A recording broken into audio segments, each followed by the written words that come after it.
Gambling for Life, Harry Findlay. It's a fantastic book. Harry kindly sent me a copy, but get out there now. It's been out for a few years, Jenny. It's not like brand new, but I'm telling you, if you're into your football, into your sport, into your life kind of journeys, it's a fantastic book to read. And I'm delighted to be joined by the man himself today. So Harry, thanks for coming on the podcast. Pleasure, Jerry. I want to take you back to kind of where we have similarities. So for me, it was playing, laughing when I showed you the photograph in the book there of you playing footy as a whippersnapper. Obviously, your first passion has been football. Oh, absolutely. You talked about Denman and cool old style. That was primarily thanks to my mum owning horses in retirement. I was never going to own horses, whereas football's been a religion for me since before I was 5. You know, my first day at Skinny in school in High Wycombe, I remember going out of the art class, across the playground and on the football pitch, and I stood on the 5-yard line, the 6-yard line, 5-yard line, and I can't explain what I felt. And the first time I went to see Chelsea Leicester City at Stamford Bridge, my dad's friend Andy Robertson took me, aged 8. And Stamford Bridge was 1970, it was really flattened. It was like a Olympic running track, really. But I was obsessed with stanchions, and the Stamford Bridge stanchions were fantastic behind the goal. And no, nothing until I went dog racing for the first time. I was more or less obsessed with football, and now I still watch more football than anyone else I know, and I miss it if it's a bland night, if it's a bland Thursday night, or a thing. You know, it's like, you know, I just love it. It's everywhere on the telly now, isn't it? Yeah, it is. Yeah, well, not so much, Joe, because the Italians disappeared. The Spanish are only showing all that One Nation. It's a bit heartbreaking for me. I need a young kid to come and help me with because there's a lot of it's on computers. You know, it's not on. You know, last year you could watch all the Italian, Spanish, and the Premier League. That was what I concentrate on, the 3 big leagues. And now I'm missing out on half the Spanish and nearly all the Italian. So I've left an opinion, and you know, I could cope with with most of the Spanish and Italian and all the Premier League games. I could cope with that, and I'll leave the Championship out and just concentrate betting and running. But no, I still love it. I still love it just as much, really. So that's the thing when I look at you. Obviously, you had that passion for football. You loved playing as a kid. You're desperate to be a player, I would imagine. Yeah, I mean, beyond, I was, I just had didn't have I trained more than anyone, but I had no speed and I had no class. But if I had both of those, I'd have been all right because I knew where to be, and I was a good goal scorer, good at penalties, but nothing else. And so it was never. I was. Like you hear people say, "I nearly made it." Well, not me. I knew. Like I said, when I saw Joe Blotchell playing Keep Me Up with an orange, with a Satsuma, even worse, I knew I was a million because I couldn't do it with the football. So no, I loved it nonetheless. But that's the thing. Did you have that? So quite in terms of when I read that, I laughed in the book. That's how I knew I'd get on with you, because I meet lots of people who've obviously tried to become footballers, and I've heard. I reckon I could write a book on 1,001 excuses why I didn't make it. Do you know what I mean? And everyone will want to come up and tell you. But when I read in the book and you said, "Look, I should have probably fucking been a right back. I should have cut my cloth accordingly." Without any question, it's all Peter Osgood's fault. I was obsessed with Peter Osgood. I had a life-size picture of Peter Osgood. I had Chelsea everywhere, and of course I wanted to be a centre forward. And if the one thing in my life I lived again, I would have definitely been a right back, especially in our era, because you could be an average player, and like my good pal Julian, he was about the same standard as me, and he was still playing at 35 and only for like local clubs and not any standard at all. Don't get me wrong, but as a centre forward, and you were saying last night, central midfield, you get found out a lot easier. Well, you're judged on whether you can put the ball in the back of the net. Ultimately, you can be shy for most of the game, but if you get your name on the score sheet.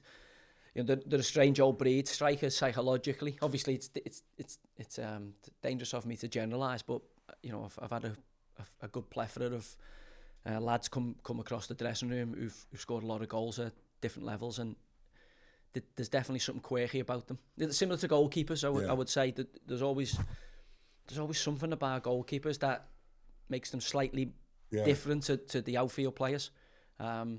But I chortled inside when I heard you say that, because I'm like, okay, that's what happens to a lot of people. So a lot of people, Jamie Carragher, for instance, or someone like that, Gary Neville, they may well start out as strikers, but you end up being a competent fullback. I think Noah was started out with ambition, but ended up as a left back. I tried the goalkeeper route, and because and I was a Peter Bonetti. The two players I love. The cat. Peter Bonetti obsessed. I remember we were saying last night about am I Scotland or England, who would I cheer on? Yeah. And I'd cheer on Scotland. But when my dad was alive, I suppose I was more towards England, because he was so anti-England. And when Peter Bonetti let those goals in, I remember climbing up the stairs, in such a terrible when Bonetti let the goals in and Germany beat England 3-2. The pain, it was just terrible. So I never seen that game. Yeah. But because my grandfather and all that were all mad football fans, when I was at Man City, Kevin Keegan's the manager. We had Arthur Cox, the former Derby County manager, who was brilliant. And Peter Bonetti, Alex Stepney was the goalie coach under Joe Royle before. And then Peter Bonetti became Keegan's goalie coach. And I never remember Peter Bonetti. I was only born 82, so my first World Cup's Italia 90. I can never remember Bonetti.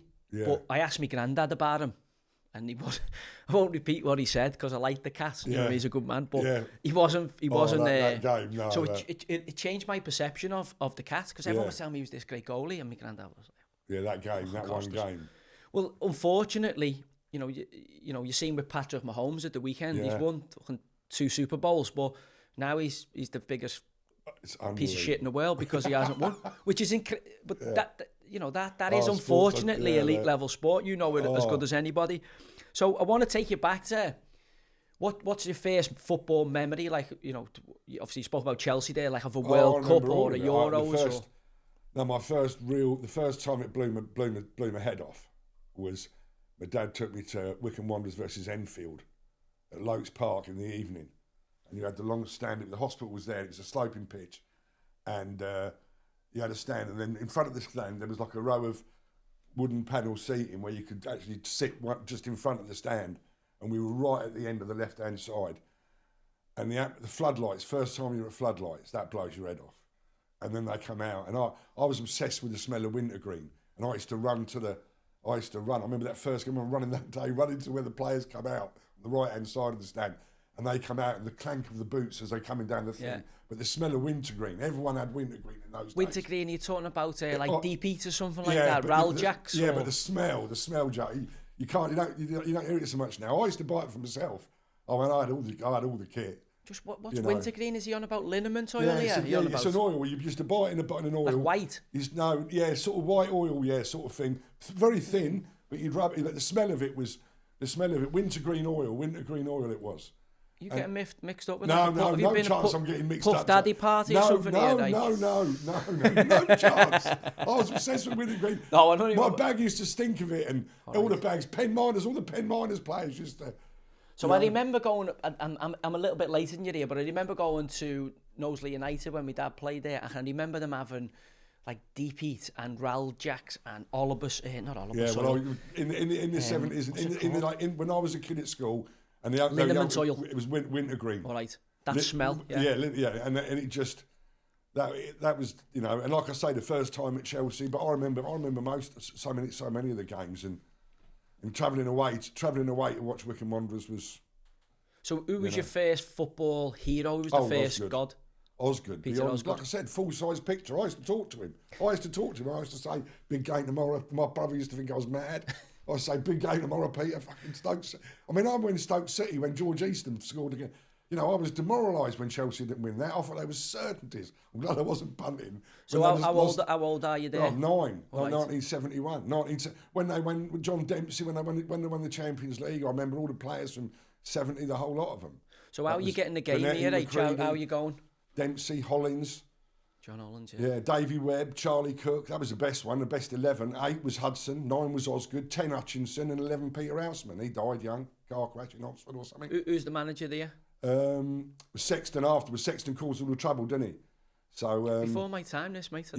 Before my time. Sexton. I remember the stadium you're on about. I remember like it going out and there being no roof on it, and then I remember when they were redeveloping it, and they had those, when you talk about stanchions, I remember Chelsea, Dimitri Karin in nets, and they had that square net, didn't they? Yeah. It was like it was a completely unique net, really. It was like a fucking square. Used to want your Sabutio goals to be like that. Upton Park was unique, the little, but it used to be a good atmosphere. My mate Graham, we used to go and watch West Ham and Alan Devonshire. I still love watching Alan Devonshire.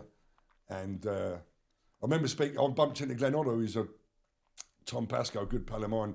His mates with his daughter, and Glenn just popped in the pub it was only a couple of years ago. He popped in for 2 minutes, but Tom introduced me. I said, guaranteed the best game you ever played for Spurs. He said, what was that? I said, third round of the FA Cup against Aston Villa. I said, would have been very early. January. You know, when he was very, very young, because I would have been just a young teenager, and there was Chelsea game was cancelled, Wycombe Wanderers was cancelled. And I went up with Neil Bowler to watch Spurs in the FA Cup against Villa. And I never seen nothing like it. Glenn Hoddle took every corner, every free kick. I've never, in an English game, and I've watched plenty of games, seen a player dominate a game so much.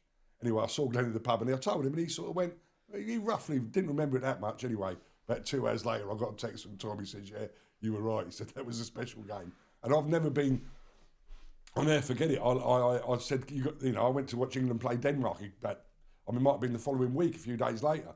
And I never used to bother going to watch England play. I was more Scottish, but I thought I'd go and watch him play for England. Corey, we didn't play well that night. Hoddle? No, he didn't play well that night for England. He was very average. And I think England was 0-0 or very scrappy 1-0 win. They were shite. But when he played on the Saturday in the FA Cup and they beat Villa 1-0, I remember thinking the next day, it said Spurs 1, Villa 0. And I said, no. I said it was Glenn Hoddle 1, Villa 0. Yeah, he was a terrific talent. Oh. So that passion for football, mate, did it lead into your, as I say, for me, the big things I can remember are World Cups, because that was the ultimate competition. World Cups, yeah. So what's your first World Cup that you can remember vividly? Yeah. Football World Cup, all of them. 1970. And, but I mean, 1970, I remember it when I was 8 years of age. This is what's freakish about football, and also greyhound racing to a lesser degree. Football is on its own, really, in terms of how you can be an expert when you're young, so young. It's scary. You know, I remember having real strong opinions on footballers at that age, and you know, resolute, talking to my father about things, and looking back, you know, and it's hard to explain. You know, football remembers so many. Just talking about it now, the memories you have. I remember Jimmy Rimmer at Arsenal, the keeper, one night. I remember a volley, and I knew it was a goal. I knew Chelsea had scored, and I never, to this day, know how Jimmy Rimmer got to that. You know, when you see live sport, you always see things. Sports, you know, I keep digressing. I often digress in conversation. Brilliant. But it's like the American football. You watch American football every Sunday. Nearly every game, you see something that you think, how the fuck did that happen? How did he do that? One-handed. And it happens all the time, and that's why they're glad. You know, that's why. Sport is so special. There's a few sports where it works and a few sports where it doesn't work. And I think the problem we or the mistake we make is we try and make every sport the same. So football works in its format live like no other sport. Football for TV doesn't, you know, so the VAR and the stop start. I think we all know there's that much money involved now. We want the correct decision. But also, football's the most random sport, the most emotional sport. You know, no matter how good the NFL gets or the NBA gets or rugby gets, it doesn't move people to the level you know, association football does. No sport on the planet comes close. And I think it's due to its simplicity. Because we were talking about it last night. You know, we're from completely different parts of the country, completely different era. And we were saying about, well, to play football, you can do it on your own. Yeah. Ball against the wall in your imagination. You can do it without a ball. You know, you can do it in 2s, 3s, 4s, 15, 16, 17. Because you just go, right, we'll split the sides, or we'll have a game of head volleys, or we'll have a game of finals. You might have called it World Cups, where each person who scores goes through. And it's a very quick way of clearing out, you know, religious, political. No one cares. Get a ball and away you go. Yeah. You know, you see kids in the park and kids come in from, you don't need to speak a language because you've all got one language, which is the rules of football, how to play football. And also, you know, there's a fairness involved in it. You know, the likes of rugby, I think rugby and that have a kind of physicality and to it that it's changing now, but also, you know, it's not for everybody. Where football, you can it's going to sound horrible to say this, but you can be a little bit of a shitbag and still be brilliant at football. Yeah. You know, the arts, the dark arts, the diving, that stuff we spoke about, being on the edge, because I think that's where being at a live game and watching it on the telly, you're not at that edge. Yeah. It's why I currently hate the guys of Premier League football, where we have a VAR decision in the stadium, and if you're in the stadium live, you're none the fucking wiser. Yeah. Some cunt sitting at home on their ass on their armchair knows more about what's going on than you, who's bothered to go to the game, who's actually at the live encounter. Yeah. You know, and I think that's wrong. I think the people in the stadium, like in rugby or other sports, should know what's going on before the armchair supporter. And I think we have to protect the live sport as much as we can. So when I look at you, and I think, well, your next big passion for me was the dogs. You know, you get into your dog racing, and we spoke last night. We had dinner last night, and you spoke about that feeling when you first saw that dog race. Can you describe that? Oh, well, that was, that was until that happened, I was like more or less obsessed with football, really, until I found betting. I think I found betting 12, 13, pitch and toss. Used to play fives against the wall football, and the first one to miss the wall was out, and you put a penny in each, and there'd be 7 of you, and the winner would get the 7 pence or whatever. And from there, it went to tossing coins against the wall. So I was getting a little bit hooked or involved in that. And then the first day I went horse racing, I loved it. I loved the tickets and the betting, and I won £4, or I turned £2 into £4, and I'd enjoyed the racing, quite excited. Someone said, let's go with the dogs. And they had to explain it to me, because I didn't know dogs were racing and go. And they explained it to me, and I said, no jockeys, and run around a town. I thought you joke, you couldn't believe it. And went to Slough Dogs, and even before the first race, I couldn't believe what I was watching. And then I stood at the third bend and watched it, and it was just like something I just could never seen. I got such a buzz out of it, and I was at Wembley on the Monday night, 6 o'clock, and then I was dog racing whenever I had money, 5-6 nights a week for a few years, really. And so what age are you when 15, 16, when I was teenage? Nearly 16, almost 16, when I first went to Wembley that night. And well, that was the second night I went. I went to Slough on the Saturday, and then the Wembley. But you imagine dog racing at Wembley, and they had the grass in those days, and about 30 bookmakers, and packed, and full of faces and characters, and it was crazy. And so I really fell in love with the dogs, and here I am now, 40 odd years later, still believing what I believed then, that it should be run on a lower margin tote, where punters get value and punters can win and experience what it's like to back a win with the dogs, because it's a special feeling, and the sport's in a lot of trouble now unless it starts looking after its punters. So you picked up the moniker Harry the Dog. Do you like that or not like it? No, I didn't mind it. I mean, it was. You don't really. I'm not really fussed about what people. Some people thought it was a bit. I think there was a Harry the Dog at Millwall when I was a kid. I remember going to Millwall.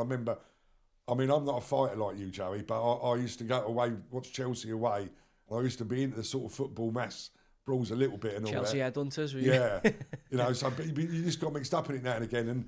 But I remember Millwall was the only time I really shit myself, and there was a big hooligan, well-known hooligan there called Harry the Dog. So he was sort of more well-known than me, I suppose. Well, definitely.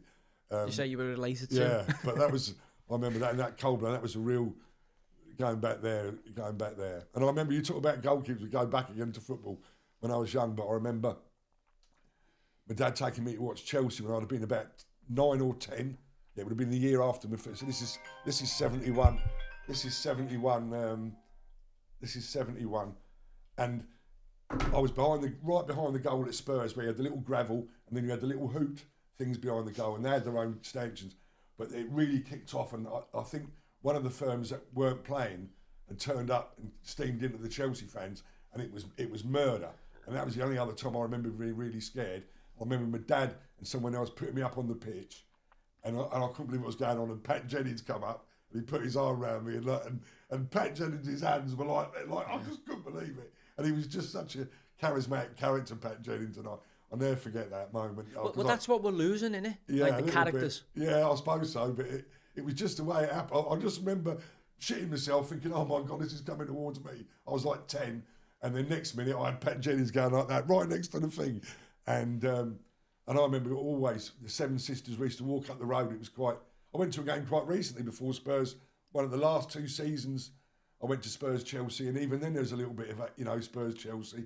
I had a little Spurs badge on, and so I've always found that atmosphere sort of intoxicating from then until, as I say, from Pat Jennings I would have been 9, and we're talking about the last time would have been Spurs-Chelsea, like the second last year maybe, or the last year at White Hart Lane. Yeah, my first ground I scored at White Hart Lane, first ever goal, my second appearance, so it always had a special place to me.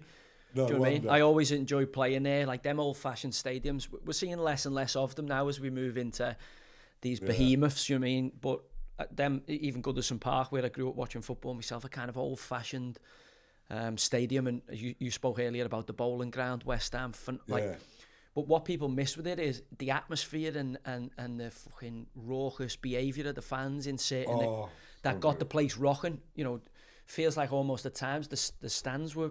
Well, we're moving. The shed, Joe, you know, it's Stamford Bridge. Whenever Chelsea scored for about 7-8 years, the whole shed would go down. So it'd be like some people would get in. That was the adrenaline rush was just crazy. I mean, when Chelsea won 3 or 4-0, and you come out of there, it was an almighty buzz. Yeah, as I say, there's not many other sports where that takes place. You know, where grown men hug and kiss each other at the outboard or shout all the obscenities known to man and everything in between. You know, true freedom of speech on the terraces. Yeah. Less so now as we move into an age of AI and CCTV everywhere and facial recognition and all the other nonsense. You know, everyone walking around a video camera. You know, we're talking about, for me, the halcyon days. Obviously, post the hooliganism of a part of the football culture that, you know, it is what it is. Yeah. It's led us to where we are today, where we've got the best league on the planet, in my opinion, in the Premier League, and probably the best football pyramid. When you think there's 92 professional clubs, and then you think about the tier below that, in the money that's in the National League now, and I think we've got a thriving football economy. But when I look at the landscape of it, I really worry, and obviously, as a custodian, we're all football fans. Yeah. It's why I'm so outspoken against what I sometimes see on the TV and the standards, because I feel as football fans we have a passion about the game that we have to protect for the next generation and the next generation, and the nonsense that's currently creeping into our game on the terraces, in the stadiums, ticket prices, you know, the stuff that we're seeing on TV. I think Infantino. You know, we know. You know, you spoke about the '70 World Cup. I think it was that World Cup. I haven't studied it or anything, but I remember Bobby Moore, didn't he get arrested for shoplifting or something like that at that World Cup? Obviously, England reigning champions going into it. Then you've got the stuff that happened, kind of Argentina. People moaning about, you know, Russia and Saudi having a World Cup. Well, money talks the same way it did in, you know, South America for that, you know, government to get a World Cup. Everyone remembers Mario Kempes and the joy, but obviously people forget the kind of political situation in Argentina at that time. Oh, I didn't really know about it until this year. I went to Argentina last year for the first time, and my good friend Julian Richard, he told me all about it, and we went round and there's a museum there where you go, where they literally had all the prisoners and what they were doing to them, and it was, and on top of going to 5 or 6 matches, it was in 7 days. It was a real eye opener. I couldn't believe it. And of course, me and Julian are both big fans of Johan Cruyff, and he talks about it in his book and why Johan Cruyff didn't play in that World Cup. And I honestly look back on that World Cup, and I didn't know. I feel almost ashamed that you know. I mean, how did the world not know what was going on in Argentina? It was just incredible. But of course, this is why the stuff we're doing now, podcasting and obviously YouTube and all, you know, social media outlets that we've got, the world's become a smaller place. Thankfully, we were talking about him last night. Elon Musk bought Twitter, you know, because I dread to think what would have happened, you know, if the cards had felt a different way with the American electoral race, and obviously Elon Musk not buying Twitter because of, I don't know whether you've seen the Joe Rogan, Mark Zuckerberg podcast, all of it, where he talks about obviously the Biden-Harris administration kind of censoring stuff that went on. So that's why you never heard about it, because at that time it was a lot easier for them to allow what they wanted into into the media stream and show, you didn't have the internet, you didn't have social media, you didn't have independent journalism. And that's why I think it's very important that we all fight to keep that alive, because would Argentina have hosted the World Cup at the World knowing what was going on in the country? I very much doubt it. And but then Saudi, Russia, Qatar have all hosted World Cups recently. Well, I think, for me, that when Qatar got when the announcement come up, Sepp Blatter said Qatar, and half the country thought it was a musical instrument. From that moment onwards, I think the cast has been dire. Saudi have got it in 2034, whatever year it is. No, I don't. I'm afraid I'm a bit like you with the long-term side of it. I think my generation lived at the right time, sport and life and just about everything else. Yeah. The generation above me, just one half generation above me, had its spark off. And my generation probably second best. But so when you born, what's your 62, right. 63 now, and I always felt throughout my life that I lived at the right time. I was always on great one for relativity, and I always felt that was always.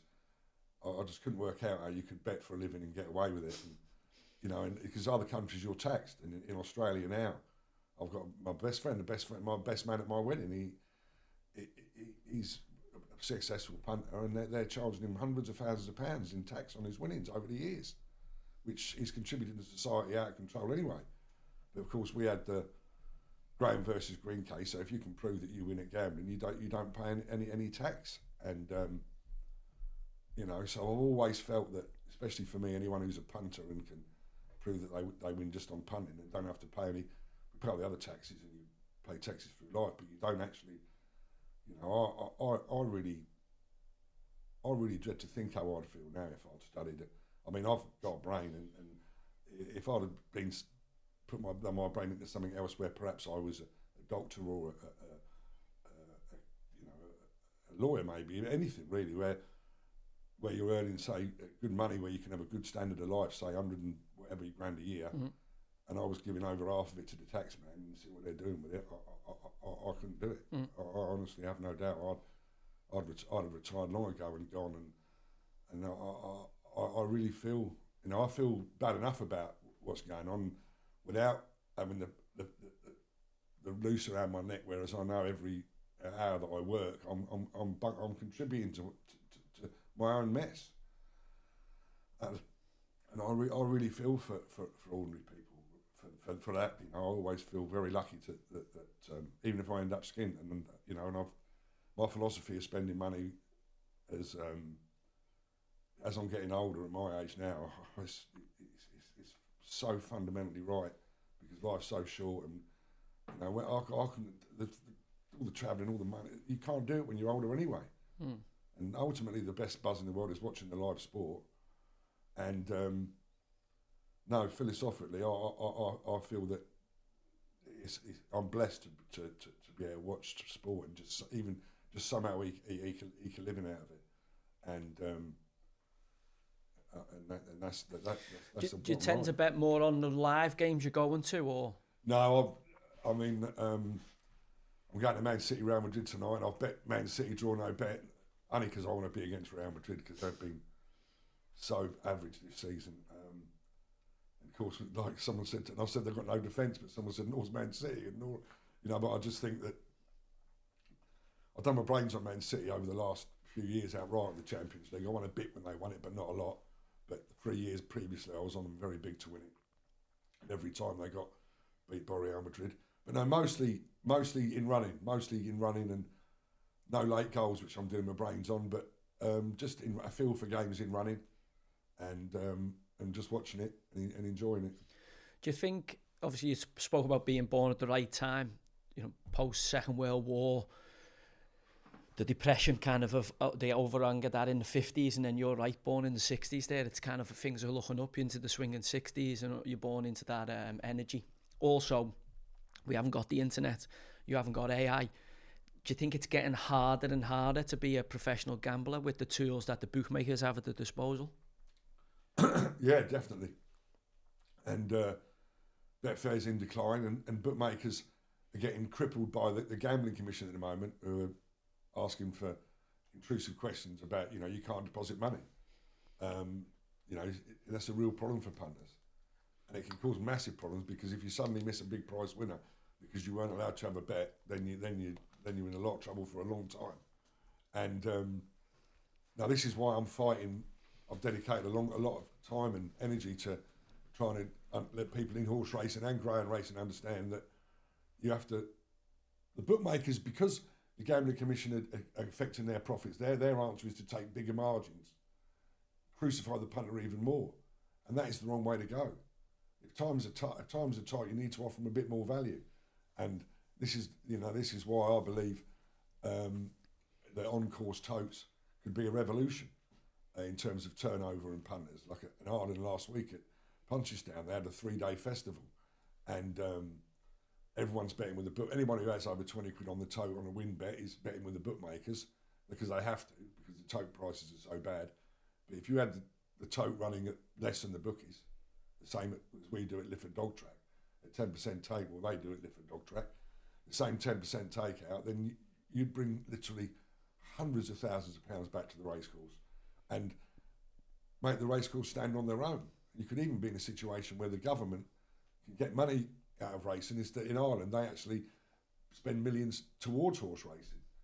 18 million to the dogs last year, and I think it was nearly 40 million to the horses. And if they had a good thriving on-course tote with no rebate, they could actually keep that money. They'd be the ones making most of the profit. And that would, Ireland's got the best horses in the world, and it's got the unique position where it can show the rest of the world how to do it, because this idea that you make it harder for the punters to attract, to make more money, it doesn't work. And I think that as a betting medium, I think that horse racing and greyhound racing is in a lot more trouble than people think. And when you think of how much, there are still a lot of young people that really worship Cheltenham, even now in the bigger meetings. So really, I find it staggering, Joey, that people go on these racing programs and chats like this, and I heard Steve Mellish, who I knew was a kid, great punter, and Richie Passad talking the other day, and they were saying what we need is a world tote. Well, the world tote works for the big meetings, and it's very clever what Alex Foster's done, but it's so obvious what to do. It's screaming out at you what racing needs to do. Unfortunately, with the greyhounds in Ireland, we've got a CEO who's decided to give it a trial at Shelbourne Park, and he's cut anyone who goes to Shelbourne Park for the last 4 months now, if they have a bet on the tote are only keeping 12.5% instead of the usual 25%, and the turnover's going like that. Now, the good news, touch wood literally, is that these figures will be out in a couple of weeks, Joey, and I think other tracks will end up going very quickly, the same as at the track at Lifford, which has got a 10% take and gives the punters back 90. And they're taking 10 times more money from the punter than the other tracks per entry. So if every punter at a normal track in Ireland is spending £20 on the tote at night, at Lifford it's nearly 200, because they know they're getting value and they keep going again. And I've been saying it for years, and I don't want to bore people now, but the thing is, now I've sort of got proof it works. Because Lifford's been going for 15 months, and Shelbourne, the best track in the world in Ireland, it's been going, it's had a 4-month trial. The last 6 weeks, no live TV, and they're taking instead of taking less than £1,000 on the win pool, they're taking over £3,000 every race, with no TV or nothing. And when they're going to start that live next month, I believe that Shelbourne Park and Lifford, and they'll probably do a couple of other Irish tracks, if Tim Lucy goes down the right path, I believe he will set a precedent that means the UK tracks will just follow straight away, because they're all on 34, 37. So literally anyone who goes greyhound racing in England can't win. People who go greyhound racing for the first time, Joey, they're not going to go and bet with a bookmaker shouting out, take 6-4. There might not even be a bookmaker. They're going to bet on the tote. And if every time they get ripped off, they're not going to come back. And if you do the 10% route, they're not getting ripped off at all. It's like betting red and black, you know, a bit more than that, but it gives punters a chance to win, and it makes a market. In the last 4 months, Shelbourne 4 months ago had a ridiculous SP, and that was it. But now the tote SP is almost the same and invariably better, and all of a sudden you have a product. And I believe, I love football, and we talk about football and grounds, but ground racing is the only sport in the world that was built for a tote. People in America in the 1920s were the cleverest men in the world. You've seen the 1883 and 1920. Now, they were real tough people making a living. And they were racing they were having dogs chasing jackrabbits and betting on it. And they come up with the idea to build these tracks. And they built them, Joey, in the early 1922, 1923. They built these tracks. How did they know? 100 years later, they're all inch perfect. Hollywood Park, 550 metres. Don Cully said it's the best 550 gallop anywhere in the world. And they built them to perfection. And they got the maths right to perfection. They had a 6% takeout. And give the punters back 94. And for 50 years it flourished. And it's gone from Winston Churchill, who I know you're a big fan of, who I'm a big fan of, and certainly of his brains, and some of his speeches just defy belief, especially when he was very young. And one of his great speeches was, you know, he started the tote. And he said, you must never take more than 10% out of the tote. He said, otherwise it defeats the object. And how right was he? And in 1966, some pompous fool stood up and said, "No, we don't agree with that. Go higher and higher." Same as today. Same as today when the Gambling Commission is crippling the bookmakers. Punters can't put money in the accounts. Bookers are winning less money. Shareholders aren't happy. And what do? Let's hike the takeout up. Crucify the punters even more. Suddenly there's no punters. Suddenly there's no horse racing. Suddenly there's no ground racing. You know, and I know in a lot of interviews I like to make over that I'm an idiot, but I'm not. And I know that this can save and change the whole prosperity of racing. And Ireland is the one country in the world that can do it. Yeah. Well, you know what? I'm smiling there because we were speaking last night about kind of where we were. I was telling you where I was at kind of politically and how the landscape's changed. But you do sound a little bit like a socialist there, right? No, steady on. But it's funny you say that because I do believe it's a real Robin Hood thing as well. It's like it's like fighting a cause all your life. But the thing is, I've never had any proof that it works. But now I have. All right. Now the Shelbourne experiment will come out. And honestly, if the other tracks don't follow now, after we've got proof that it works, then there really is something wrong. Because I believe it will lead to the horses, and I believe football. We go back to football again because football is thriving so much. You talk about how the Premier League, but so much of it's gambling. So much of it's the Asian handicap. Yeah. So much of it is that. That's where I want to talk to you about that. And the reason why football's got so much money out of gambling is exactly the opposite of what dog racing is. Horse racing is bad, but dog racing, the greed level is out of control. And the reason football's got so big and there's so much money in it is because the real football market's not Ladbrokes 14%, as you say.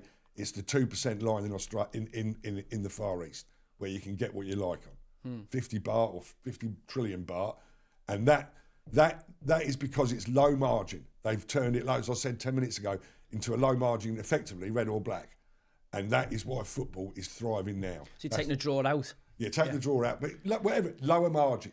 Give the punters a chance. Everyone knows on the Asian football market. It's like me. If say there was an Asian market 2% or 1%. Say there was a college. I love watching college American football.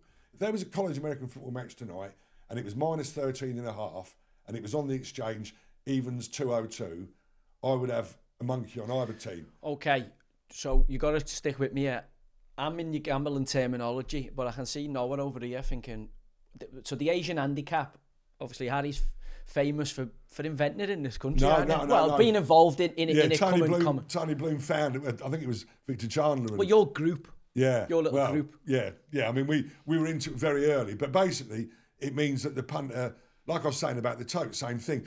It's much better for the punter. So effectively, instead of betting Arsenal, Manchester United or the draw, you've got Arsenal, like tonight, Liverpool against Man City against Real Madrid. I've bet Man City, but I've gone the coward's route. I bet 6 to win 4, draw no bet. So if it's a draw, there's no bet, and you can get the same price Real Madrid. Really, you can bet a 600 to win 4, Man City draw no bet, or you could have a 600 to 4 against, Real Madrid draw no bet. If it's a draw, you get your money back. All right. All the markets are really close, and that's why that is why there is so much. That is the real reason why there is so much money in football today. That's why every pitch you see, all the bookies are betting on the back of it. But the backbone is the Asian handicap, and punters around the globe, especially in the Far East. That's where the big money is. Yeah, that's where the big betting money is, in the Far East. And effectively, as far as the percentage goes, or the value for money for the punter, it's red and black. So do you understand that, what he's on about? So that's like the 0.5 or 1.5 or whatever it is, and obviously it takes that draw off for the punter out there. It takes that kind of draw off. So if Leeds are at home to Oldham in their 3 to win 1, you'd bet either Leeds to win by 2 or not to win by 2. So it'd be plus 1.5. Yeah. And if you shop around, the prices are more or less 100%. So that's the thing about it, and the skill there was obviously that group you mentioned. Tony Bloom there, who's the mastermind behind Brighton Hove Albion's resurgence to become probably the best traders over the last decade in the Premier League, also in the midst of that build a fantastic football outfit. Yeah, I mean, to be fair, I bumped into a couple of his lads at York Races this year. I went up to lump on a Godolphin horse and got beat. And what was it called? It was I bumped him in the Derby, and the O'Brien horse beat it, and we were second best in the paddock, so I should have come a stake, but I stuck with it and left it behind. But I shared a cab with one of Tony's pals who worked for him, and he said, we're all on top 4 this year, all on top 6. So I've had a monkey on each and bought the points, but it's gone a bit pear-shaped. For Brighton? Yeah, this year it's gone a bit pear-shaped, but they were really confident this year. They were really confident going into this year. There was 2, I bumped into 2 of his lads, and they both were super confident to... they both had the same bet, top 4, top 6. So it looked like we're going to leave it behind there. But previously, the last couple of years, his trading has been insane. Yeah, I mean, I'm still I'm obviously fascinated by it because I lived in Kew and also Matthew Benham and Brentford were on my doorstep. So I've kind of watched Brentford grow, and obviously we were talking last night how you were all kind of involved and you've all crossed paths over the years. From your obviously gambling adventures and football adventures. Matthew Benham actually replaced me working with Tony. It was me, Tony and Tommy. And then all of a sudden, Tony was listening to me and Tommy a lot less. And the reason was Matthew had turned up on the scene. And so him and Liz were 2 geniuses together, and they were working together. So mathematicians working out what the margin is on that Asian handicap, and then just being ahead. Because everyone says now Tony Bloom sets that. All the bookies take their prices off Tony's, off Tony's numbers. Yeah, well, I mean, everyone tries to find out exactly what he's doing, and I mean, I remember 10 years ago meeting guys who had built models to find out what Liz and Benny were doing individually and all that. But they just win the stars relentlessly, on all they bet on all the leagues everywhere now. It's just like the system. Why is he known as the Lizard? What's the Lizard come from? How cold he is? Cold-blooded? I should know, because the late Kelvin Richardson, Kelvin was a legend. He died a couple of years ago. He was a bit of an alcoholic man. He used to drink 3 bottles of champagne a day, and it finally knocked him over. But he named him the Lizard, and it wasn't just a cold thing. I'm a bit peeved that I can't remember exactly why it was, but it's a great name and it's stuck. Because the company's Star Lizard, isn't it? Yeah, Star Lizard. So I want you to explain, what is a star? When I seen it in the book, well, that was his staking unit, and he'd share it up amongst all the guys. And what do you mean? So a star is a bet. It's a unit. Right. It's a unit. So £1. Yeah, £10. Yeah, £20. Yeah. I know a slightly different, obviously, numbers. It's a big unit. So he'd give you a percentage of whatever he's lumped on. Yeah, whatever they bet. It's a long time ago now. I'm sure they still work more or less on the same operation, but. I'm just talking about, because people are going to read through the book and they're going to come. That's a fascinating chapter. That whole Tony Bloom and all. But it's also, I'm reading it going, okay, I'm trying to make sense of it myself. Going, okay, what is that when he's talking about that? What is he actually talking about? So, the layman out there would know. If he puts a £100 on. Yeah. When it wins, I get, because I'm advised or given. My experience. What would that Trinity look like? You'd all just feed information in and just talk about sport, and then he'd make a decision at the end. I mean, it was just it's amalgamation of opinions and knowledge, and they'll come up with the final price, and how different the price is to how much they have on is how much they have on. So you'd sit and talk to him and he'd math. I know you're mathematically motivatable. When I was doing it with him, it was just simple. It was just the three of us had. When we first started, it was the three of us had the three prices, and Tony would go more in the middle. But that was how he worked off it. But he looked after us brilliantly in those days in terms of what we could get on and what we could do. And those times. It's not now. It's so much harder, and the prices are always. There was massive ricks in those days. There's no ricks now, really. Yeah. It's just a fine model that he'll have tuned, and Matthew will have a slightly different model. Smart kits, and there's other guys now. I'm sure that there's so many. I think going to Brentford, they're both what Tony and Matthew have done with those grounds is just it's incredible. Yeah. I mean, Brighton because of what it is, and all the system with the whole system. I mean, I remember going to football with Tony when it was at the Goldstone ground, and then they were nearly defunct. And I said he'd do it. I said to his old man, he'll do it. But I didn't know he'd do it that well. Yeah. And then Matthew, if you go to Brentford, it's like a TARDIS, isn't it? That someone's put in. Yeah, it's brilliant what they've done. Yeah. Oh, it's amazing. It's like a jigsaw, and the music and the atmosphere, and I was lucky because I went to when they played Chelsea, and Chelsea was so shit. That would have been 18 months ago or two, and I'll never forget that game. Chelsea had no shit. They were just so bad, like Man United now. Or that offside goal the other night, how bad was that? Oh, even when he went in, I didn't give a shit because I knew that they were all offside, weren't they? They were all offside. Yeah. The linesman's flat dead with them, so I don't know how he misses it. Impossible. And the linesman, 2 minutes earlier, he was a throw in the wrong way round.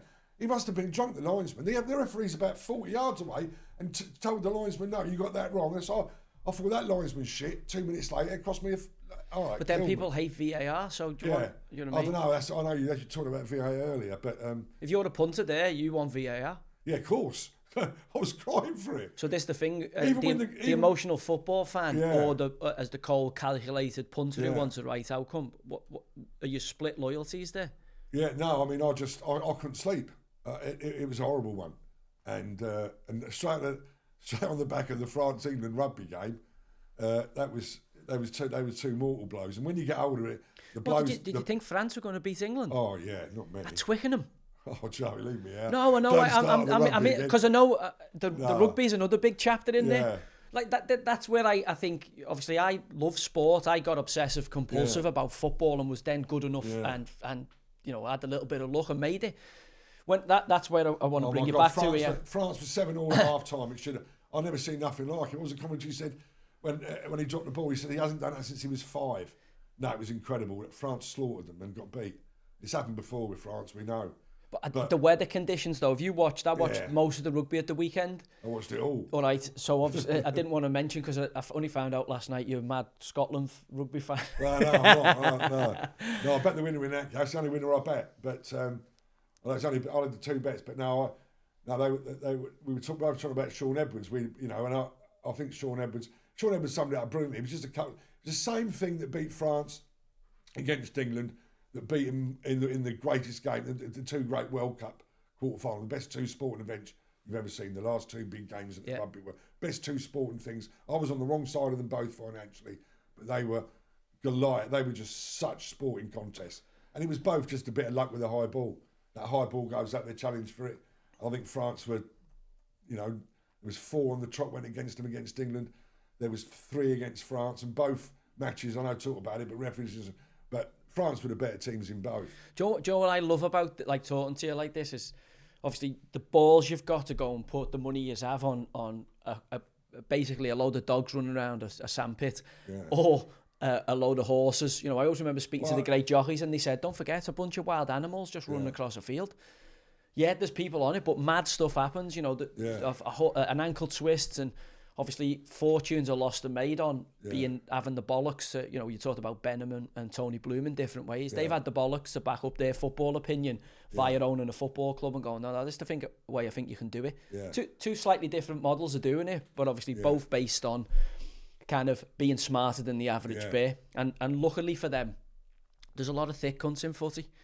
We've been there, and you've watched Moneyball, Brad Pitt and Jonah Hill, and football's gone through that kind of revolution in my lifetime. It's gone from the lads who were having a steak and chips on a Friday night, and you've seen a group where I heard about the lads at Stamballs and that at Loftus Road who'd be in the bookies having a ciggy, and 3 minutes to fucking 3, jog in, pull the fucking tie-ups on, and they're out on the pitch. No warm-up, kick off, play well, score 2 goals. I used to laugh with Terry McDermott about it, because he'd say how much he'd won, and I'd say, well, there was only 4 teams in the European Cup then. You won 3 games, you were in the European Cup final. You used to be able to take the lead, kick it back to the keeper. He could fucking get a cigar going, have a tab, get a bet on, and then kick it off. The game had changed into what we're seeing now, which is a game for athletes. Is it better or worse? That's for history to judge. But certainly at this moment, the impact of football, the money involved in football is staggering. Horse racing, greyhound racing, obviously not so much. We spoke up there about rugby. Rugby's kind of always been the elitist sport.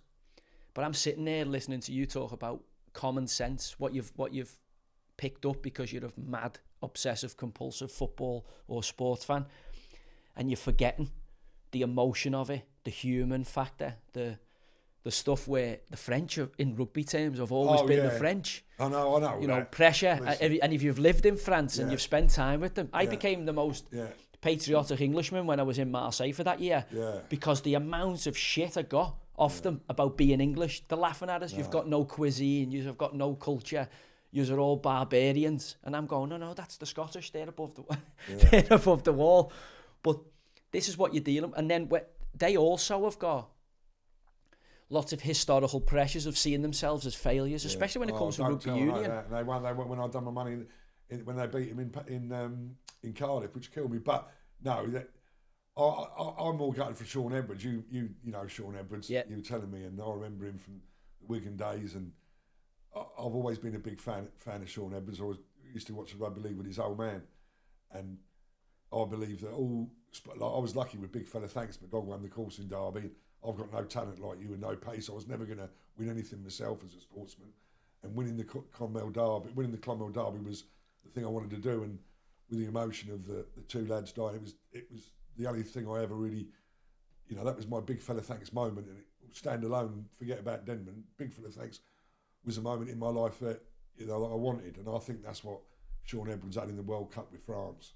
And I think that game killed me, because I was on them each way at big prices, knowing they were at home, and I was on at 11s and 9s and 8s, and money I never even had each way. And when they got beat, it was such a war, and there was bad decisions. And I think that Sean Edwards, I think that defeat would have, killed him. And I'm not, and if they'd have won, I'd have sure have reached out to him. And then I think obviously that defeat would have killed him on Saturday. But I think it was the luck of the ball, and that's the way sport goes. We know what rugby is. It is, but also that it's fascinating. For sure with the French, what's fascinating there is Sean's an Englishman, right? Of course, yeah. So whether he likes it or not, and we haven't spoken about it, but he's playing for the enemy. It was when I said to you, I was Roman Catholic, and I ended up playing for Rangers, and it just didn't fit. It wasn't right, and I can't explain that to you. I've gone through periods where I've been an atheist. I'm agnostic now, but there is a spiritual element. Yeah. I want to, and I'll get into that with you, because I think that's what's important. People forget that sometimes, especially these, Zuckerberg types or Bloom types, these machines, these Neuralink, what Elon's developing might make us a lot more like them. The slightly different business brain model, but people forget that human emotion, that spiritual part, that, you have to, Big Fella Thanks. It was aptly named. Yeah. Why did you call it Big Fella Thanks? Because you think about it. Well, I actually tried to change the name, because I thought they'd think, because I wasn't mad on the name, and I found out about the dog. And Finbar, the old Finbar, said you can't, it's bad luck. A lot of people think it's bad luck to change the name of the dog. But it was to do with the bung to the T-shirt. You got a crooked bung from Mr. Dunn. I think it was a political side to it, Big Fella Thanks. But I nearly changed the name, but thank goodness I never. And of course, the horse that was named after him started favourite or second favourite for 3 Grand Nationals, despite not staying 3 miles. So, and so that was, I think it's great when, like, Sir Mark Prescott got his Big Fella Thanks moment when he won the Arc with Lady Rowsling's horse, who he's been a patron of his all his, and so Mark Prescott so deserved that. Yeah. And I was so happy when he won for him. Alpinista, for a man, he's such all the sports as well. He was a pugilist, great boxer. He was just, he's the most he's the most interesting sports person I've ever met or listened to or spent time talking. So Mark Prescott. Yeah. You said he was a big dog man as well. Oh, massive coursing man. He was behind the Millennium Coursing event in Newmarket, which he put on, which was very unlucky because the ground was bad. It was flinty ground, but he put on a coursing event, the biggest in the world, for 128 dogs, so 64-32, and he had a coursing event for Irish deerhounds, Irish big ones, yeah. And it's still the most amazing sight. I had a cup of tea with him a couple of weeks ago, and I was talking to him then about it. And his house is a museum.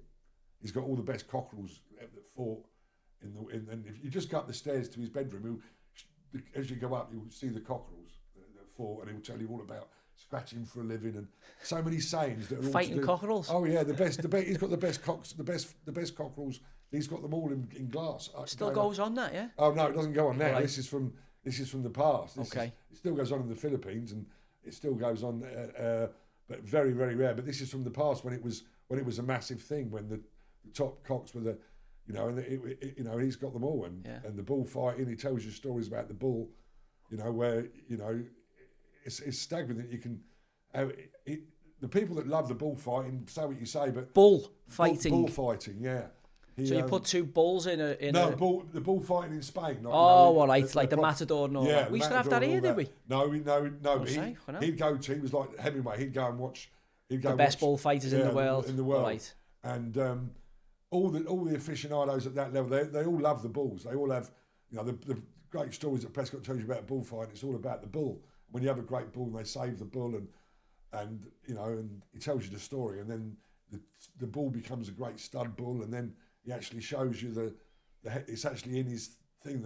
It's just, and there's a picture of the matador who dies, and he's just an amazing man. So matadors get killed in that sometimes, yeah. Oh, for sure, yeah. Absolutely. Do you know what, when you think about it, you can see, obviously the animal getting, that's where everybody now, you can't whip racehorses and, the world has changed a lot. It still goes on in certain... Well, you see it in certain parts of the continent when you head out there, you go, what's this? And they go, oh, that's the bull ring.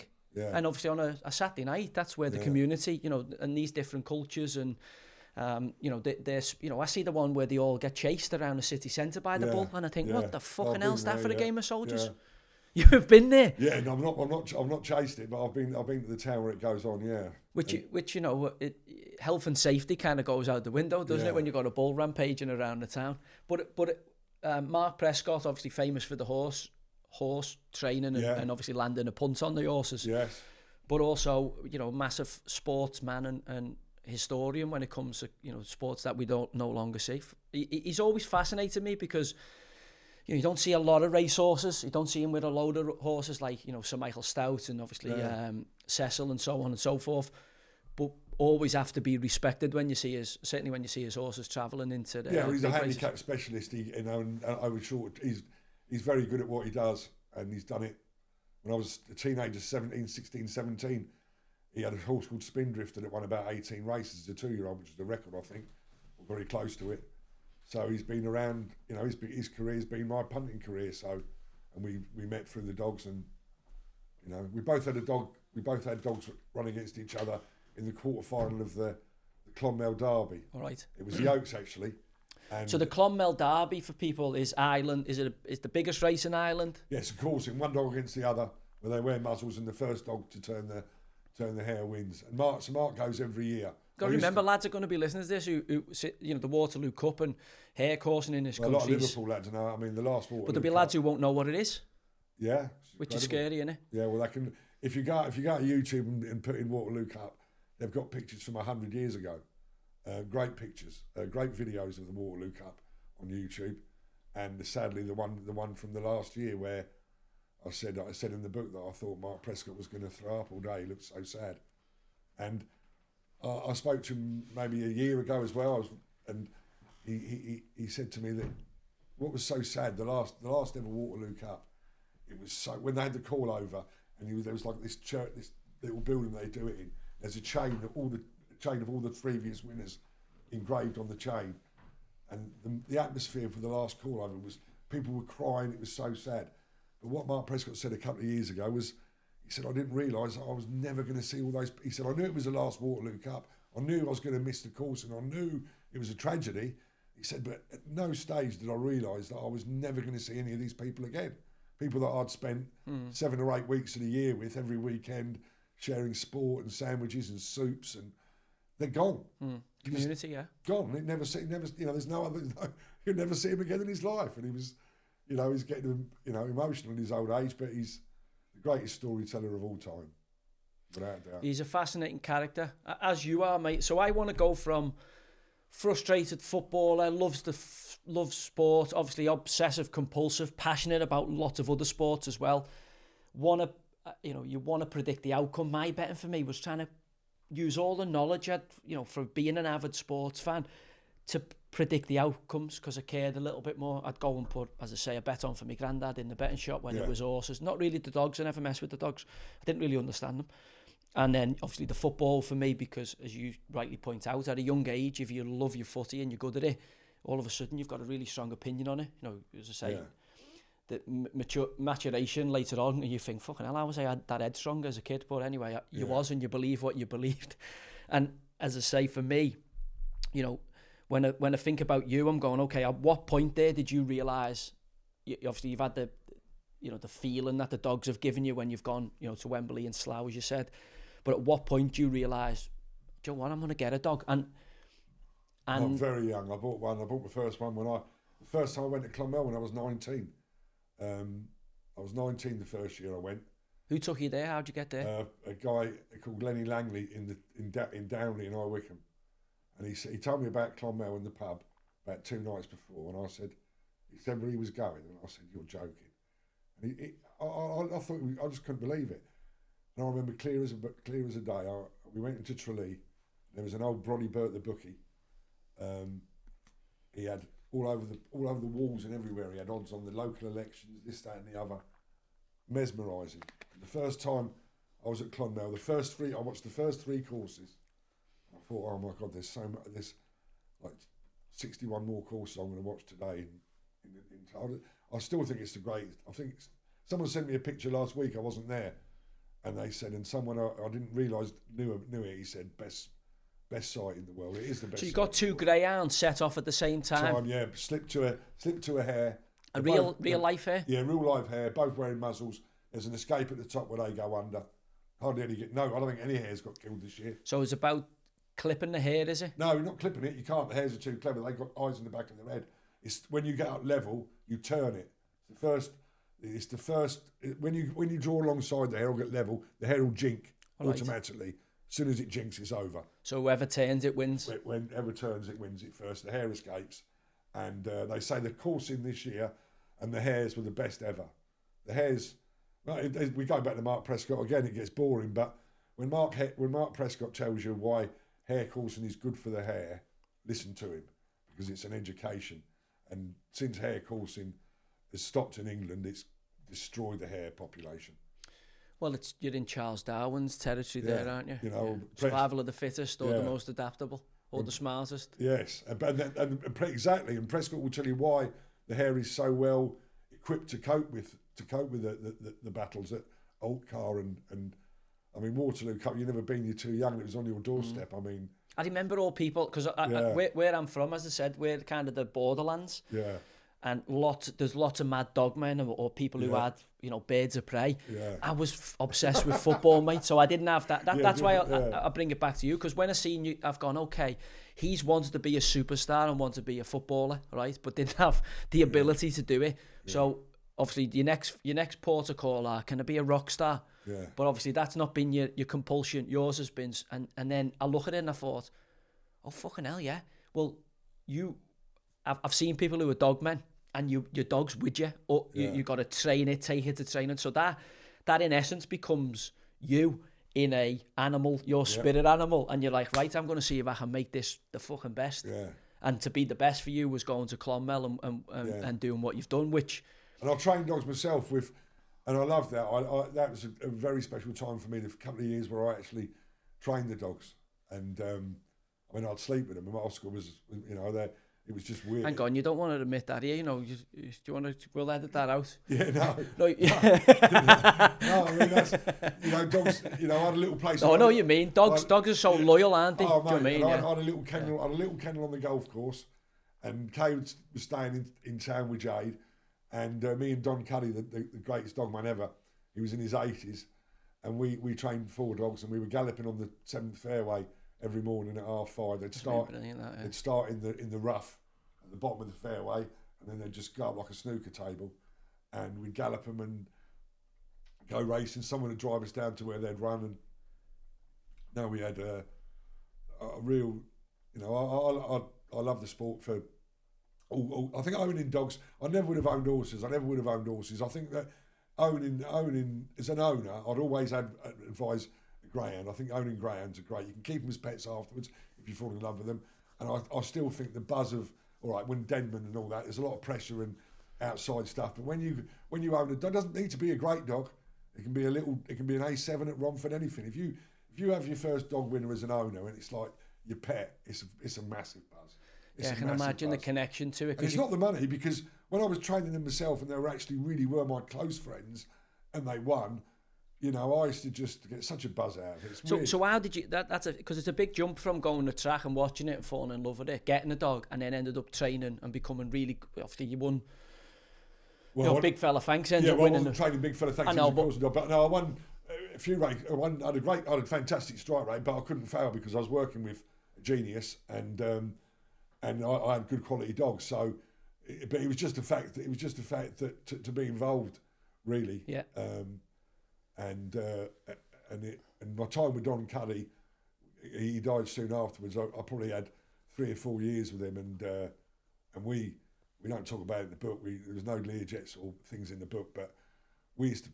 Donald would do the dogs, and we used to go and watch Leeds United were playing Champions League at the time, and we used to go every night. So if Leeds weren't at home and they were away, we'd go and fly over and watch 2 different Champions League Champions League games, and fly back. And Don Cuddy we watched Barca and Madrid, and go to all the best restaurants, and everyone loved him. And there was a whole chapter we didn't put in the book. There was a Barcelona chapter. It didn't make the cut. I don't think my pal in Barcelona has ever forgiven me for it, because he won the Spanish derby, and I went to Barcelona when I was 16 and fell in love with it. And that's your favourite city, yeah? Yeah, and it's not even the whole chapter. Never made the book, but we had some. When Don was in his 80s, we had some fantastic times, and everyone, wherever you took him, they just loved him. So was he obviously a wealthy guy? No, he wasn't a wealthy fella. He was the only man who's ever trained. No one else in America has had more than 2 dogs in the Hall of Fame. Don Cuddy had 5. He was the greatest trainer of a greyhound that ever lived, ever put in any continent. Where was he from, H? He was from Dublin. All right. He was from Dublin. And I'll tell you a great thing. In 1962, the year I was born, he was involved with a dog, and they backed it to win. He was working for the bookmaker who owned the dog, and they backed this dog from 20s down to 2s, every price, all the way down to win the derby, and it was a really important result for him. Anyway, as you said earlier, the first dog to turn the hair wins. And in the final, his dog got a bad call. By all accounts, his dog definitely. But now and again it happens. Who decides who wins is a judge who rides a horse parallel level with the dogs to see who's won. And sometimes the judge gets it wrong. Well, apparently in 1962 the judge got it wrong. And Don Cuddy said, "I will never, ever return to Clonmel." And if Don Cuddy says that, he ain't going back. Anyway, he come back with me about 5-6 years ago, whenever we were doing the book, funnily enough. And I'll never forget walking in with Don Cuddy, and we walked in the car park, and it was like people had seen a ghost. You know, all the guys that are there with the vans and the dogs, and I just went, "Here's fucking Don Cuddy. Here's Don Cuddy. Don Cuddy at Clonmel." It was unbelievable. And wherever we went, he was just. I got the best of him because he was so tough he went to America for Pat Dalton, and he was tough with his sons and his family. He was very hard, whereas I got the best of him. He was, even then he was really, really, really tough. But was he a genius? He was with the dog. With a dog, he was a genius. There's a couple of things where he fed them incredible. Two things that I know he was. I have no doubt. I went to a seminar in Florida with him, and we used to go to Derby Lane. I used to love going to Derby Lane with Don and one of the Americans, Chuck Dalton or someone, not Chuck Dalton, Chuck someone stood up before the seminar. It was all vets talking about not just about greyhound racing, but injuries and loads of different things to do with greyhounds. And he said in an American drawl, he said, Don Cuddy, the finest greyhound trainer to ever put a lead on a greyhound. Well, he was enlisted in the Hall of Fame for greyhounds in Abilene, Kansas. That was a weird place to go, and I flew him over there with him and his wife. They both died shortly afterwards, but we flew over, me and Bradley, with him and Tommy Fagan and his wife, and we had a great 3-week trip in America to celebrate his him joining the Hall of Fame. So talk me through your first superstar then, Big Fella Thanks. How's that come about that you end up with a dog as good as that? Oh, well, I went to Clonmel when I was 19. From then, I always wanted to have a dog in the Derby, because the Derby's run over 3 days. So if you just win on say there's 64 dogs in the Derby. So if you just win on the first day, you've got a runner 2 days out of 3 at the festival. It's only a 3-day festival. They run once on the first day, twice on the second day, and 3 times on the third day. And so to me, if you just get a dog to qualify for Clonmel, you've only got to win 1 course, and 2 days out of 3, you've got a runner at the most. It's just, as I said earlier, owning greyhounds at the track is more exciting than horses for me by a mile. But with a course and to have a runner at Clonmel, it's what you dream about. And I tried for 15, 20 years buying saplings, 500s and 600s, and the first one we got was Albert the Great, and he got beaten short head or inches like 3 or 4 times just to get to Clonmel. But he'd have been too knackered to win it if he'd have got there. But we ended up with Jade's Dilemma, and she got beat in the Oaks final at 7-1 on.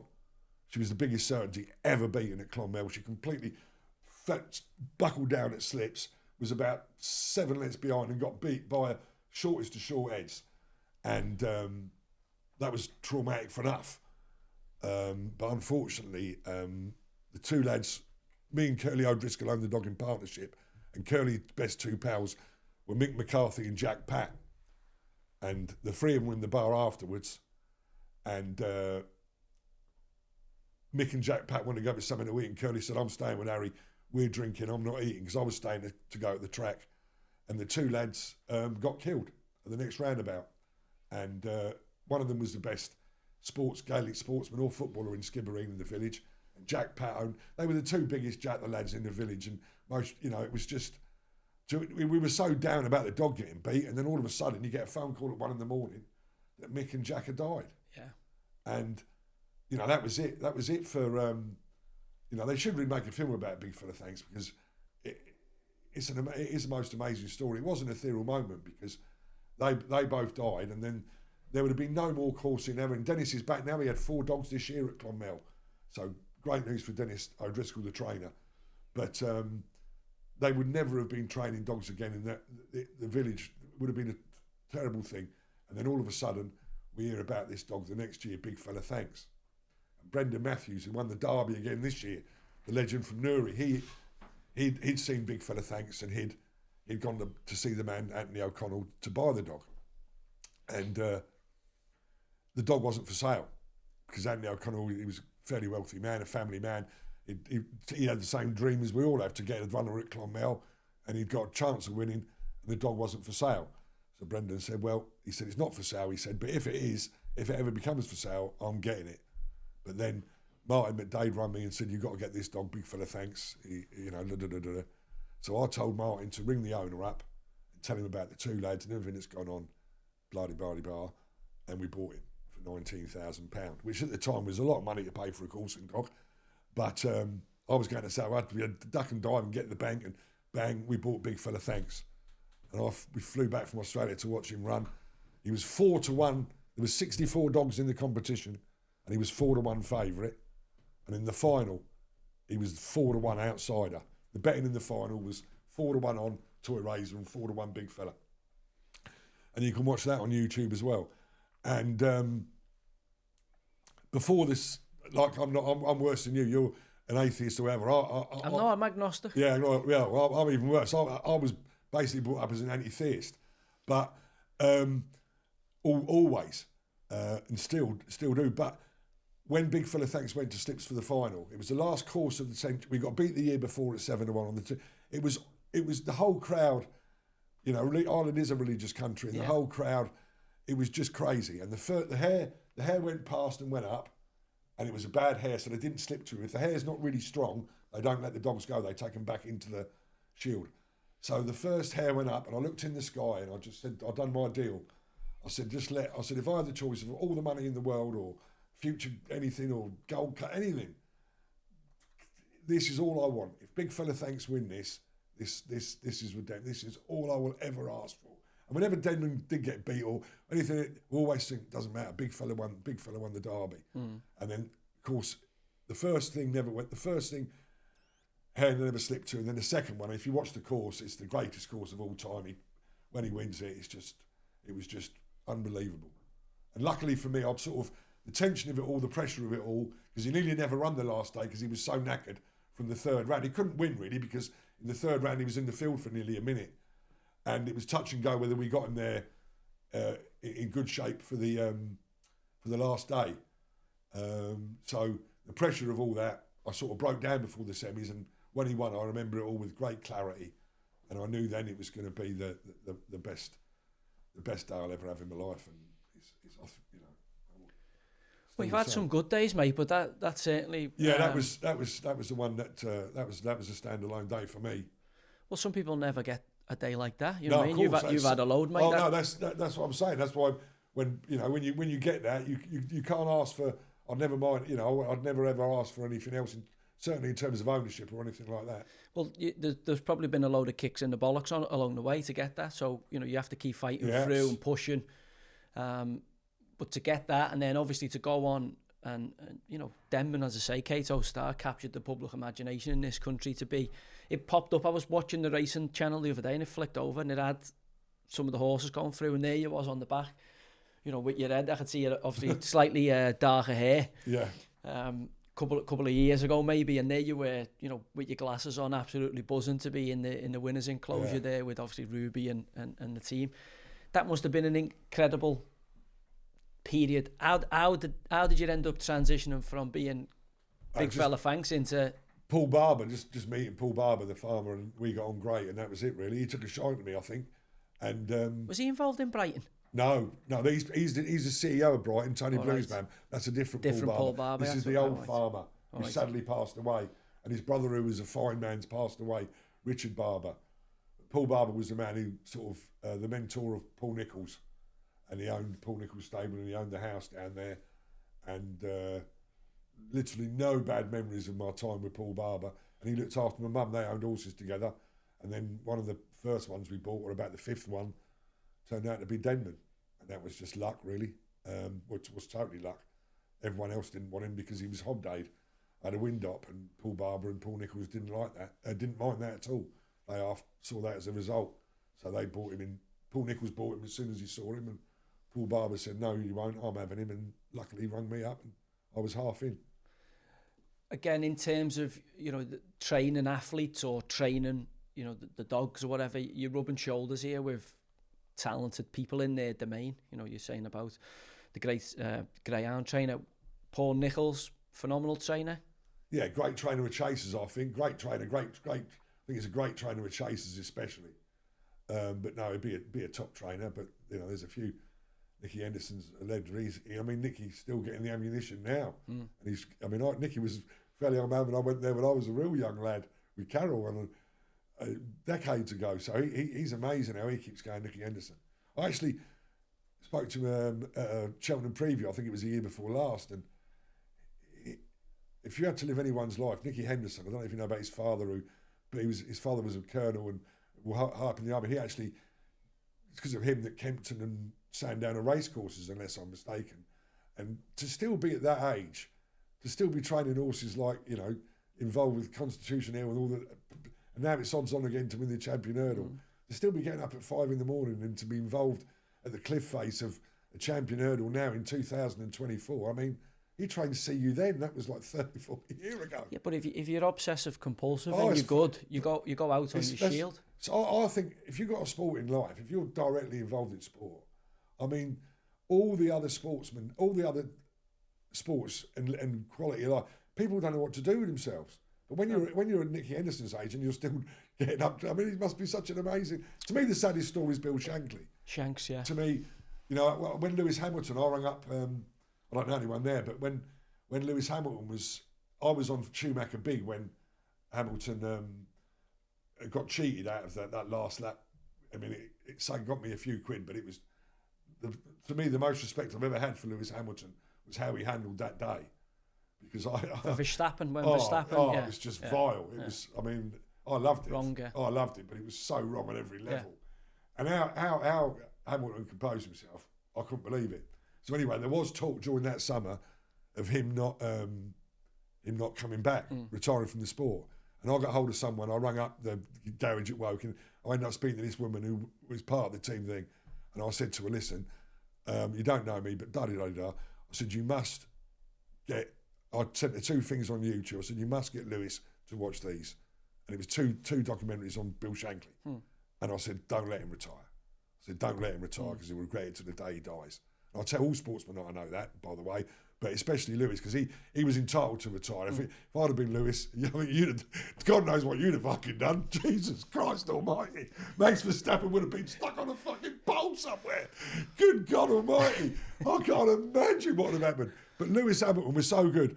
So anyway, I sent her the videos, and she sent me back a letter. She said, "Brilliant." Because I mean, he might as well have gone in the toilets and shot himself, Bill Shankly. It was even worse. The pain he went through of seeing, you know what I mean, it was just too soon. But he was just such a legend. And, but then I added the alternative when you look through it. I heard Dana White talking to Tucker Carlson the other day. Right. He'd obviously done a little segment, and he's saying about, you know, what keeps him kind of going. UFC is obviously $1 billion company now, whatever. And he talks about, look, I'm just going to, because he's doing a power slap and a few more. I'm just going to, you know, and I've seen lots of people who, you know, I mix with lots of different generations now. I'm in my 40s. People who retire, fucking 2 weeks later, he's had a heart attack and died. So your alternatives are, and you got to think, you'll get this, you got your Jock Stein. So Sir Alex Ferguson is the greatest manager since the Premier League, in my opinion, that we've seen. Manager. Retired, and we were talking about it last night. Since he retired, Man United have been shit. On a, you know, it's a decade-long, you know, transition that they're still in here. Now they're at Ruben Amorim, 38-year-old. It's not for me, but time will tell on that. Don't forget, watch Jock Stein have a heart attack and die in the famous Scotland-Wales World Cup qualifier. So there's 2 trains of thought here. Which way do you want to go out? Do you want to go out reading a book, quiet, retiring, watching Netflix? Or do you want to go out in the Colosseum you know, if you're the general, on the fucking battlefield? Where do you want to go? You know, an honourable death is on the battlefield. So I'd see it as, well, we were talking last night, you're going back into footy. I'm like, well, it's all I know, really. It's something I know I'm really, really good at. So training dogs, training racehorses. For me, it's training footballers. Firstly, myself. And then, you know, as an extension, when you go into being a coach and a manager, the next generation. Stuff I'm doing now, I'm like, well, I'm not, you know, this needs saying. I'm maybe not as experienced as you, but the stuff we need to be talking about that, you know, obviously limits my job opportunities at the minute is, you know, stuff that I feel, well, I don't want a job. If we've got fellas boxing in the Women's Olympics, and that's being celebrated as, oh, look how brave he is. And I'm going, people have lost their fucking minds. Like, sport is the ultimate meritocracy, especially football. The best person gets the job. If you're the best striker, the best right back, the best centre mid, the best goalie, you play, because we want to win. The interesting thing for me was how you took that IQ and that intelligence, and when you were smart enough to realise, this isn't for me. I'm going to apply this to me gambling and to getting behind me dog and focusing on building relationships and making sure, you know, you can't run the derby yourself, but you can certainly fucking live it through an animal. For me, when I look at it, I think, okay, so you go from that dog, you're going into the horse race, and you've clearly got the Midas touch. You're successful. Obviously, there'll be a few shit days where you're saying, you know, the France World Cup or whatever, you get turned over, but the shit days are worth it for the fucking, you know, the smile on your face and the emotion. As I told you before about Blackie. You don't remember what you said to people, but you remember the way it made you feel. Yeah. Oh no, I mean, a lot's not talking about the snooker. I was on the snooker. You know, I'd stopped betting on football for a few years when I was with the snooker. I was at every tournament. I never missed a tournament. I'd go to Thailand when it started. You know, the first one in Thailand we went to, and I was on the snooker circuit full time. I'm in John Higgins' seat tomorrow night because he's playing in Wales, and I'm at the Celtic Bayern Munich tomorrow night. Oh yeah, Llandudno, there's a tournament. I might go over Thursday. I'm going to go over Thursday. Make sure he don't get knocked out. He might want his seat back. But I'm going to go with his brother tomorrow night to Celtic Bayern, and the atmosphere will be absolutely fantastic, obviously. So no, snooker was and even with John Parrott going back, you know, John Higgins, I was close with John when he was a young kid when he won his first tournaments and that. But I was very close with John Parrott when he first, you know, when he first won his world title. Big Evertonian, JP, yeah. Yeah, and I was with him when he won his first tournament in Deauville. I was actually with him for the first couple of rounds. So I was snooker mad. And was you punting the snooker as well? That was it. That was all I did. It was all I was punting on. When I was punting on the snooker, I wasn't doing hardly any horses. I only horses I do even now. It's just what Glenn tells me. So the snooker was absolutely full time, every tournament. And I used to love it, and it was so big in those days. Well, you'd have to be there, because if you're there, like if you go to the racing live or the footy live, you can see people's mood. You can see, well, fucking hell, that horse is sweated up, or that dog's not quite right, or you'd have to be at the live event, especially if you're making them, you know, marginal calls. And the snooker, and I'll get back to this. There is a method in my madness. We talked about that first night in Thailand, because we took Nigel and Clifford from Sheffield over there, and they were out till. Because I don't have all that 5 o'clock in the morning. Like, they were out all night with Dean Reynolds, literally all night non-stop. He's playing 11 o'clock the next morning. He's absolutely pissed out of his head. Nigel never went to bed. They absolutely lumped on the other guy, and Dean Reynolds won 5-0. Dean Reynolds won 5-0. Sometimes you can know too much. Fucking absolutely, mate. There's a story in there about when he got beat. But Nigel, it took Nigel 2 days to go over that. He drank till 8 in the morning. He went to have a shower. Nigel said, I'm not going to bed. I'm going to lump on the other guy before I go to bed. Oh, my God. He said, 5. Then we got beat. Dean Reynolds was a legend. I spent a lot of time with Dean. He's a bit of an alcoholic now in Sheffield, I think, but he was a great fella, Dean Reynolds. All right. And then we were talking again last night, as I'm saying to you. So the snooker has got, and you know, spoke about John Higgins there. There's a lot of controversy in the snooker. And why I bring you back to that is because we were talking about football and the Asian handicap and I always remember I had a couple of horses that I was racing in the UK on the flat, because I had a load of horses at one point, and I was more the flat than the jumps. Realised that, you know, even if you fucking spend a few quid, you're spending absolute nothing compared to the Coolmore mob or the Arab mob that have come into horse racing, and the numbers in, you know, the thoroughbred industry is fucking scary. And the big thing for me was, there was a couple of horses that I sold out to Hong Kong that went out there, and obviously they changed the name. And then people were explaining to me the amount of money that's bet on like one weekend out there compared to what's bet in the UK. It's just astronomical. Well, there's only the 2 meetings, and there's a lot to it. It's a different, you know, there's more than what I'd be in favour of going down that sort of route. They're about 14% takeout. All right. If you know, the top man from Hong Kong Jockey Club's just left for Tabcorp. But no, their total option is much better than ours, and that's what I'd be looking to. It's a closed system, though, isn't it? Yeah, but it's easy to do. They have a lower takeout, and so punters can win. That's what attracts the bigger markets, and they don't allow as much rebate, which you do over here.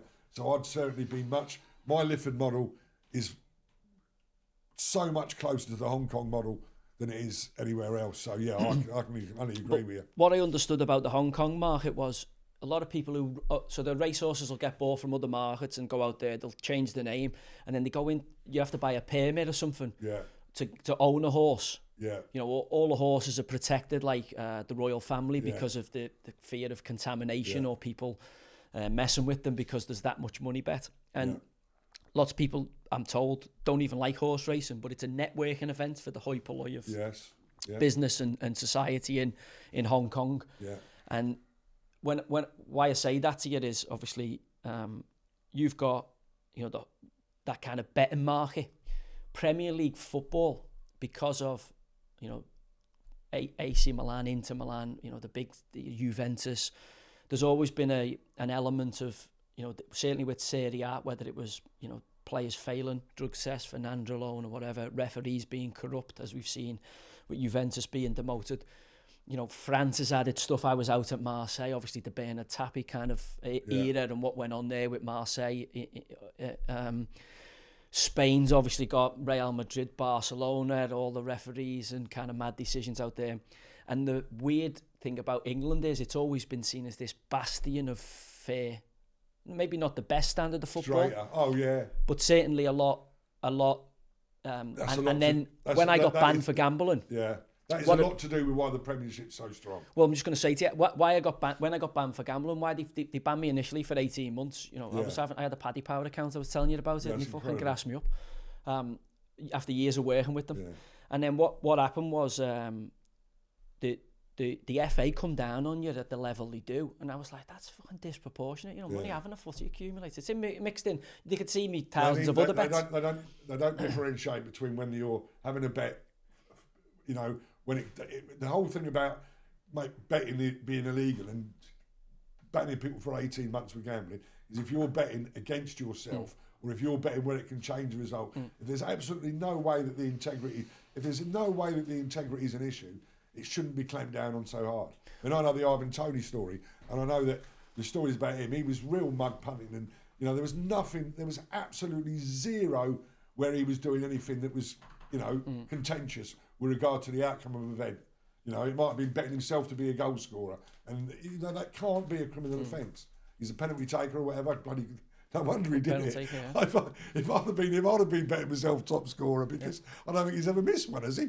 So, but I know that, you know, and that's what they need. But people don't understand about gambling and the merit, how important that is. Certainly, if you were doing something else, if you were betting the unders and deliberately, then it's a whole different ball game, and you should be warned off for life. Yeah. But if I know what you were doing, and I know what Ivan Toney was doing, and it wasn't a serious offence. Yeah, we were just mug punters who were just having a go. Do you know what I mean? And obviously you'd had a little bit of inside information in terms of, you know, we knew the team 2 days before somebody because you've been doing a bit of team shape.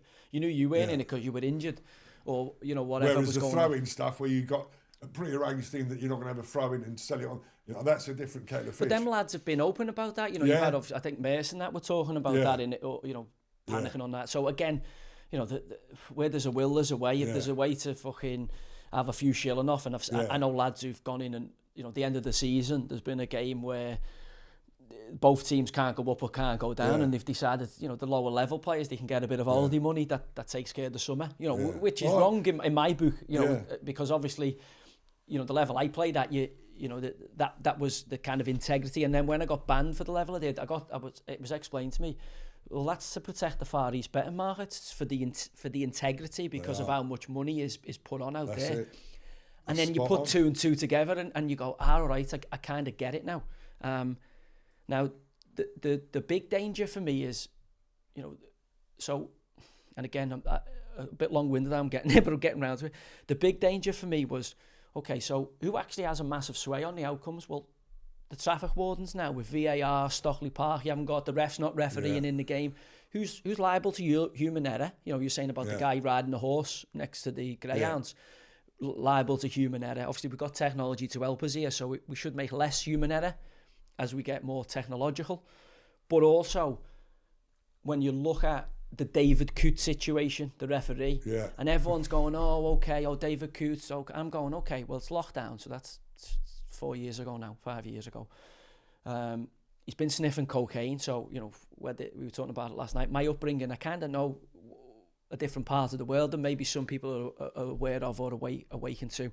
But I always remember mates of mine who were into the narcotics industry saying, don't ever go with a fucking girl if she sniffs cocaine, because the likelihood is she'll do pretty much anything to get it if she's bang into it. Well, I would imagine the same thing applies for males, and a lot of reformed coke heads and alhees I've met have said exactly the same about their life path to get to either gambling or to get to the narcotics.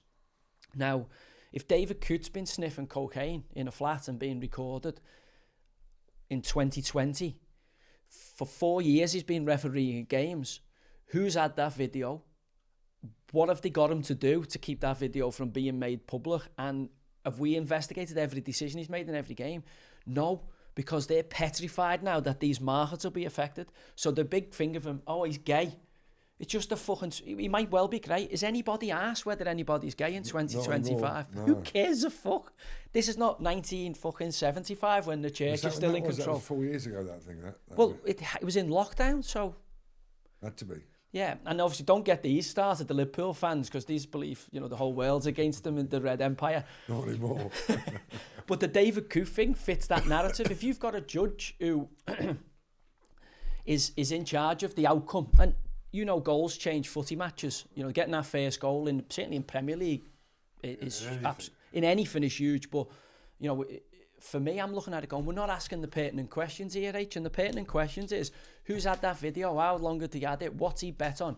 We need to go through with the fine tooth comb to have an inquiry, because when you put traffic wardens in the positions of power that they're in, these are lads who, as we've seen with Clattenburg, as we've seen with Dermot Gallagher on the TV, Mike Dean now on the TV, Jeff Winters of the world, Uriah Rennies, they've made themselves celebrities, and the celebrities that are unaccountable, whether they're doing celebrity fucking in the jungle or whatever. Referees now, unfortunately, are in a big position of power and influence without any accountability. For me, I think we've got to make them up. We've got to make them, absolutely in the stadium. Like you see the rugby ref at the weekend in the Six Nations. Can I have a look at this? Show me it on the big screen. Yeah. How can, the millions and billions of pounds that's involved in Premier League football, how the fucking hell can we not do that? We're watching the Super Bowl Sunday night. Referee comes on, there's about 78 referees round, comes on the mic, bam, bam, bam, dead clear on the decision, it's a first down, but his penalty, dead easy. I don't get how Premier League football is just completely fucking this up and making it worse for the spectator. And also, we've got to be careful here that we get the right people to referee the game. I think the days of it being, these kind of traffic wardens who've never played the game, we should be making it a lot easier for players who maybe, aren't quite at the level as players to become, because you can earn a fortune now as a referee, and we've got to make it. I think it's the hardest job in the world. It's a very tough. I remember I was late for a referee turned up late for Southwick Football Club. A mate of mine, Terry Harrison, he was the chairman. And I was only a young lad, and I knew all the rules. And I said, "I'll do it," for the first till he turns up. 23 minutes, as long as 23 minutes of my life. I just couldn't believe how hard it was. Yeah, it's absolutely, it's relentless. And that was a. I just can't imagine what it's like. And I remember being behind the goal at Old Trafford, that Middlesbrough game when Roy Keane was so out of order with the referee. I'll never forget that day. They terrorised the referee that day. Well, this is what I'm saying to you, though. So if you put someone in charge of a contest, all right, who's a homosexual man, who's been sniffing cocaine at the weekend, and someone's got a video on him, and there's 60,000 at Anfield baying for your blood, how can you do that job? Because if you've ever been in the middle, as you said, you've been there. In coaching games, you take a game. If any decision you make, you're getting called a cunt off one side. Straight away, it's mental. So it's an unenviable task, but also, if you get it right, if done properly, it massively contributes towards... Yeah, for sure. The live event. Absolutely. The product that you're putting out. So why I asked you that was, obviously, with that big trigger of injustice that you've got there, because we all want to win, but there's a way of winning. Yeah. And in society at this moment in time, I think since we've done away with the school sports and everyone gets a prize. Talking about Mark Prescott, talking about the hair population in the UK and how I think, unfortunately, we need to get people out of... My Jade is 33 now, and when she was 6, I went to the first school sports day, so that was 27 years ago, and they had 6-year-old girls in the same team as 11-year-old boys, and they were called melons and strawberries and lemons and shit knows what. And I saw the 11-year-old boys playing, like they run to the middle and pick up a beanbag, and so it's a team thing, and so if you're good it means absolutely nothing. And I was shit at school. I remember getting beat by Mark Bentley in the last leg of the relay when I was 4 meters in front, and I still think about it now, probably 2 or 3 times a year. the trauma of it and getting beat and letting the Reds down. But that's part of life. And I remember that day going straight to the headmistress and saying, what on earth are you doing? My next door neighbour, funny enough, Jade was 6 and the next door neighbour's boy would have been about 11. And that sports day was, and it's only got worse. We won't talk about what the education system is doing to our kids because that will be here for fucking 5 hours. Yeah, I know we're not here to talk about that, but I think if people are aware of it, well, they are now. You know, the left has certainly had a long march through the institutions and obviously the universities. I said at the time, if they've got my daughter, they've got them all. Yeah, but also there is people fighting a good fight. You see, you Jordan Petersons, we spoke about Elon Musk, and that. There is people who've had first-hand experience of it, either working in the universities as Jordan Peterson was. Mate, who's on here? Rafi. Oh, right. Have you seen his latest interview? Oh. He's brilliant, isn't he? Oh, he's just great. But again, they are out there. That's one of the reasons I come and see him. I'd spend that forever with him. I think these people they're the heroes. Yeah. You know? Well, it's history, and obviously we've got to, you're talking about Clonmel and the Waterloo Cup, and whether I always felt that when I played for clubs, you're protecting the history of the tradition. People are going to forget who played here unless you're Dixie Dean or unless you're, Kenny Dalglish. Most people in the middle have forgot, but you go out every week to defend, the fellas who've worked the bollocks off, who this is their release from the fucking grind of whatever it is. Yeah. This is your chance to lift them up. And that was the thing that struck me about it. I was making notes against it. And I was talking about, obviously, people and horses. I always remember talking to Peter Chappell-Heim about horses, and we were discussing the pros and cons of training horses and footballers. And I said, well, you're fucking lucky in terms of, he goes to training.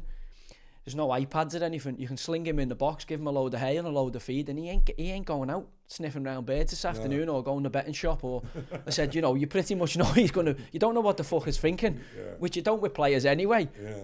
But you can lock him in the stable and he'll be there in the morning. I said, with our manager, they're locking you in the hotel room and they don't know whether you're out the window. You've got birds coming up, and nobody knows. And what it struck me about you with dogs is obviously dogs are very loyal, a man's best friend, and I was thinking about it because I thought, fuck me, if you spend that time with dogs and you invest in a dog, there's a level of understanding people that'll come from understanding the way an animal works and an animal's motivation, especially if it can't speak to you. So that was what I wanted to speak to you about. Did you feel like you forged a bond with the animals that helped you forge relationships further down the line with people? No, I mean, like I say, I think. Dogs, like when we live our life now, we've got a 12-year-old, 13-year-old dachshund at home that's blind and he sleeps. We live our whole life. We don't go on holidays because of him. We live our whole life around the dog. And I think that the relationship with dogs is totally different. And but there's loyalty as well. Dogs give you a loyalty. Yeah, but so many people, as you get older, you realise so many people think that about dogs anyway.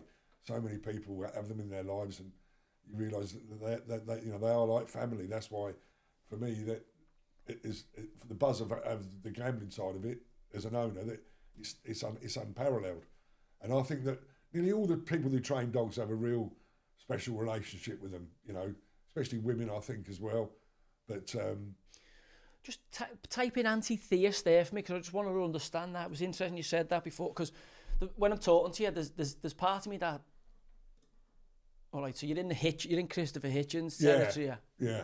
All right, which is, it's interesting because there is a part here when I talk to you that I can feel the spirituality in some form or fashion. I'm not saying it's organised religion or, you're following a book or a man in the sky or fucking whatever the belief system is.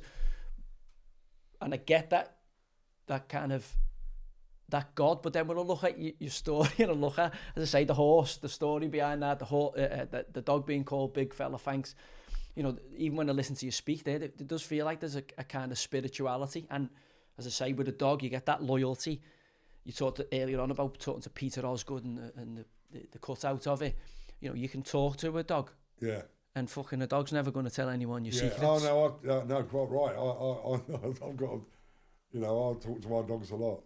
I walk the dogs every day. You're a therapist in a way. Well, no, a lot of the women, I walk around the same thing and do an hour a day. I try and walk an hour every day. And I tell you, if I'm out with dogs and other people's dogs, certain people have Dogs are great.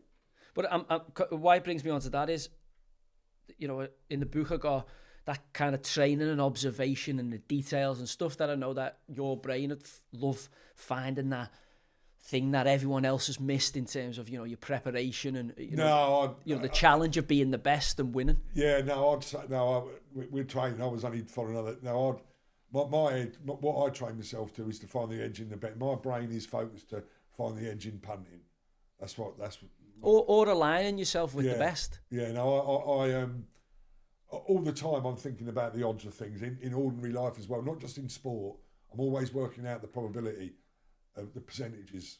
So that's probably where that anti-theistic approach comes from, because then you'll run the numbers on the universe, solar systems, and you think, well, what's the fucking point? Yeah. Because if your brain thinks that way, you become quite nihilistic in approach. Yeah. But then there is that, I can feel the compromise in you of the other side of that kind of spiritual, of it's, when I said to you there, we were talking last night kind of politically, and we're just trying to figure out where each other was. And even when I hear you talk about doing well, putting something back in, there is a kind of socialist element of Robin Hood, of fucking robbing from the rich and giving, to the poor, which definitely motivates me. But I think that's a lot to do with my kind of background and upbringing. I'm very anti-bookmaker. Okay. So, and there's a story in there from when I was a teenager, what bookmaker done to me in terms of credit, and made my mum remortgage the house.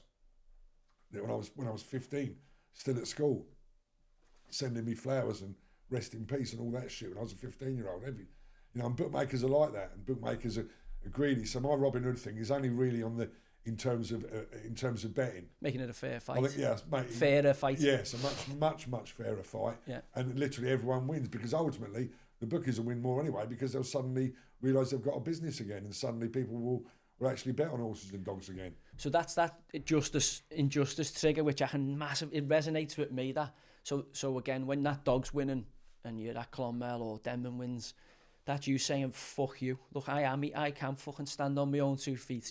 That's what I got from it anyway. Yeah. And I've got here, walking the track at Romford. When I hear you talk about that in the book, it was like walking your team out at a Wembley final. When you see Clough or Shankly. The dog when the Marvel won. Yeah, that's what I got from it. I was like, that's Harry fucking walking his team out at the cup final. She was the manager. She was the first dog I trained, and she was a little cat. She did have me wrapped around her finger, and that was my first ever winner. First dog I trained, she won first time up. She was a cracking little bitch. Metric Marvel, she was called. I remember all my dogs, every one of them.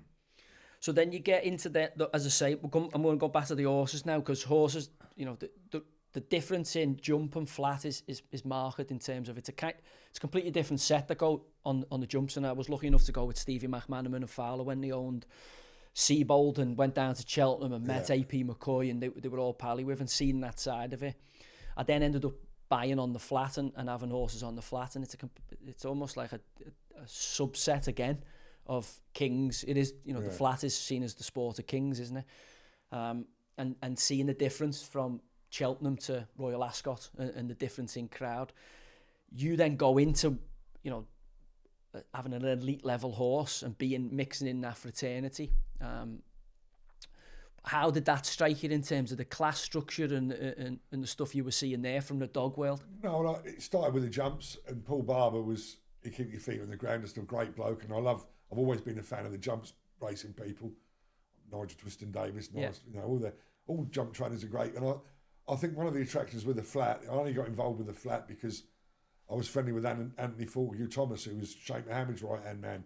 So any horses we were buying, he had the hands on them, and so we had a bit of a head start. But the other thing was, I found the trainers great people to be around. You give a horse to a trainer, it's a big thing in terms of commitment and finance and that, and they're entitled to be. But I just found in general the quality of I thought there's a lot of good and interesting people that train horses, and I think they live a very good life. I think they live a very bubbled life. I think it's a very fortunate life. It's very tough. I mean, it's harder now than it was, and the whole prize money structure is wrong. But nonetheless, they are very engaging people. I mean, I've never actually met Willie Mullins just to say hello to, but he went over in Australia last year with someone I do know, Paul Byrne, for the Melbourne Cup, and all you hear is great stories of him social. You know what a great bloke he is, and you know even Luca Kamani, who I remember reading about. I never had horses with Luca. I've had horses with Luca. Yeah, I have, and whenever I read interviews, I always thought he was a bit of an aristocracy, and he wouldn't be for me. But even just a few chats I had with him at the sales and stuff, there's something likeable about a lot of people who train horses, and I thought that was, and I'm not one for, I let people think I've got an ego, but I haven't really, and it wouldn't be that side of it. It was just more that it was good company and good. I love the fun of the sales and working out the graft and the grift of it all. It's the hardest thing you can do. So I love the challenge of all that. But in England, the financial side of it, it's impossible. And since I've stopped doing it, I haven't got the money to do it anymore. But it's got even harder, and it's got even more insular and more just the top bracket. I mean, no one, when I was going, people were hardly looking at book 1, and they were all doing it now. They're all looking at book 3 and book 4 because, it's very, very, very, very tough. Yeah, it's changed a lot. I mean, the money involved is staggering, really. Yeah, when you think even the jumpers horses I was trying to buy, I was paying maybe over the odds for, but in retrospect now, what they're paying, it's crazy more. So that passion, love, is that still there now for the horses? What do you love now? Oh, what do I love now? Same as always, watching. I look forward to the Super Bowl final. I look forward to the France and England. I had a decent. It got beat, but I look forward to those. I look forward to any big sporting event. I'm looking forward to going to the match tonight, Man City. I love live sport, but I'm quite happy watching it at home.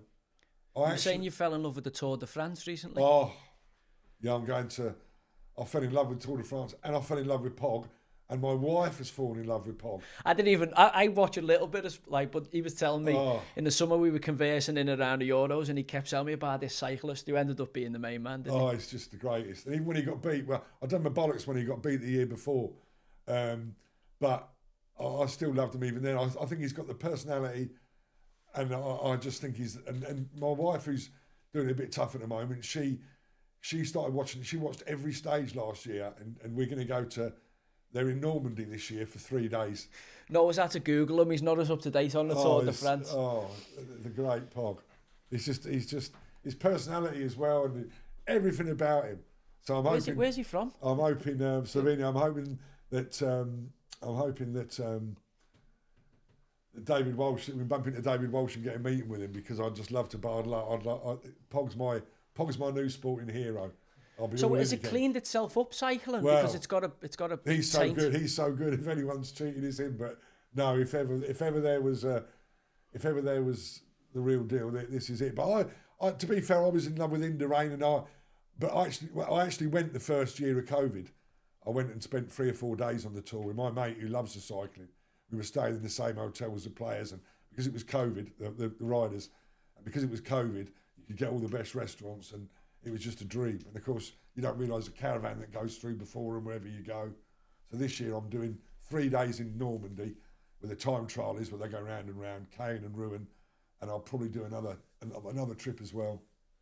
So sport, music, do you have the same passion for anything else outside of the sport? Music, I like my classic music. I don't know why, but I never had any ability and talent as a sportsman, but I do think I've got a bit of an affinity with the real legends. I think I sort of think how they think. I don't think if I was anything special, I'd be, even if I had the talent, I don't think I'd be mentally as strong as them, but I do think I know what they're thinking. It must be frustrating that. Why I say that, because it resonates off you when I'm talking, where you're like, I fucking know what to do. I just can't do it. Yeah.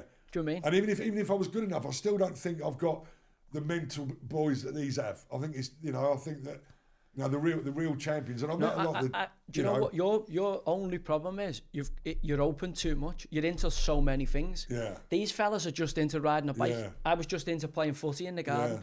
I didn't get into play. We were laughing because I'll have to get him on this as well. You also had a spell in the golf industry, didn't you, selling cashmere sweaters?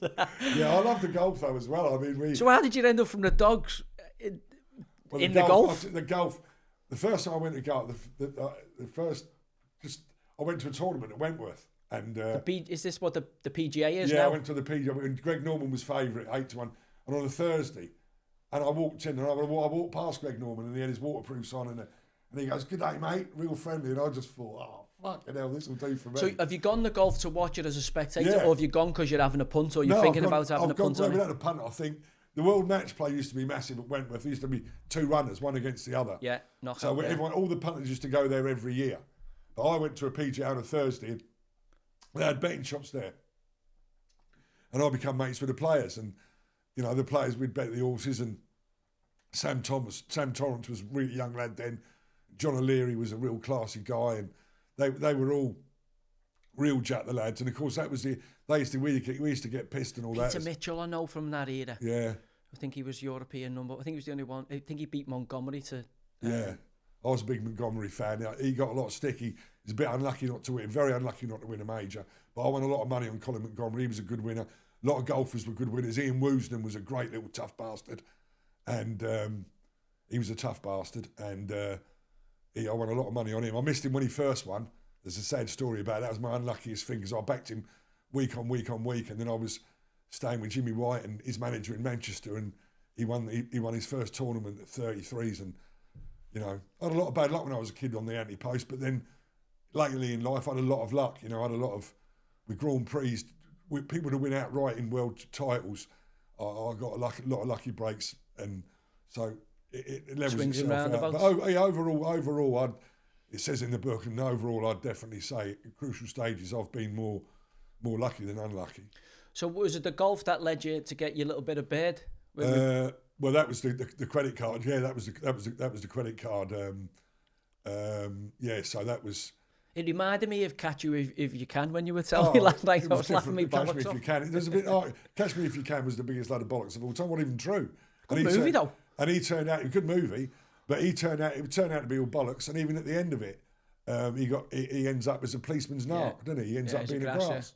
So no, I've had Max on and Thing to sign things for filming because, you know, what I was doing was a lot of fun, but I knew it would come to an end. And like Catch Me If You Can, I was actually glad when it come to an end, you know, and then. You can start another chapter. Yeah. Yeah, that's life. The chapter in the book, it's my favourite chapter because I wrote that more or less all myself, and obviously Black Claude, who looked after me and saved my life in there really, and certainly with the High Point versus Camp Hill Isle of Wight story, which is, I mean, I would have just been 1,000,000 to 1 to survive at Camp Hill, 1,000,000 to 1. And did you do the numbers on it? Oh, there are no numbers. I thought about it today in the shower because we had the chat last night, and I thought there really is. I mean, I remember Claude in the tail telling me, he said, "If you go to Camp Hill, you are 1,000,000," and he was so right.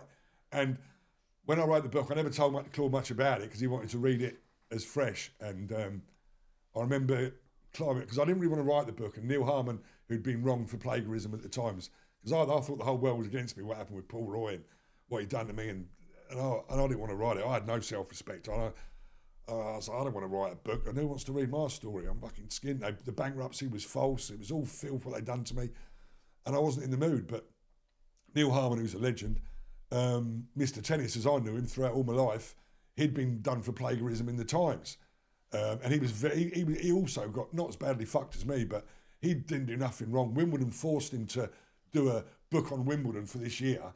And they cut his money and they forced him into rushing it, and he used some quotes. It was just reporting. It wasn't like journalism, you know. It wasn't Claudine Gay or Harvard. It was so. He was badly wronged. He was badly wronged, and so he you know, we were both on a downer, and he found someone to back it, and I've got no doubt I wouldn't have. Done it without him. Yeah, I would. I made up his day because honestly, he's a hero of mine as well. I'll tell you why as well, because he's got orange man band syndrome more than you said about Trump, the political route. And Neil Harmon, when we wrote the book, he was orange man bad, not quite as bad as De Niro and Richard Gere and these idiots who just. Alistair Campbell's got it bad. Oh, they've all got it. They're all. They don't tell you why though. They just say he's a monster. He's a fascist. Tell us why. They tell me he's a Nazi. I'm like, oh. I've studied the kind of rise of the Nazi Party. And so anyway, Neil Harmon is the only man I know of that generation. He's about 10 years older than me. He's the only Orange man bad full ball who's gone the other way. And if you see it now, and he knew Trump had to win, and he's complete Trumpy now.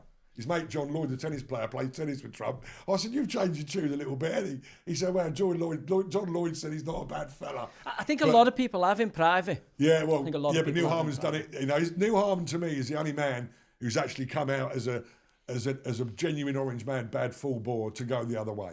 But I'm sure other people have. Well, that's the thing. We were talking about that last night. There's some people who, no matter what, Brezhnev calls them useful idiots, who, in spite of overwhelming evidence, still won't change the position.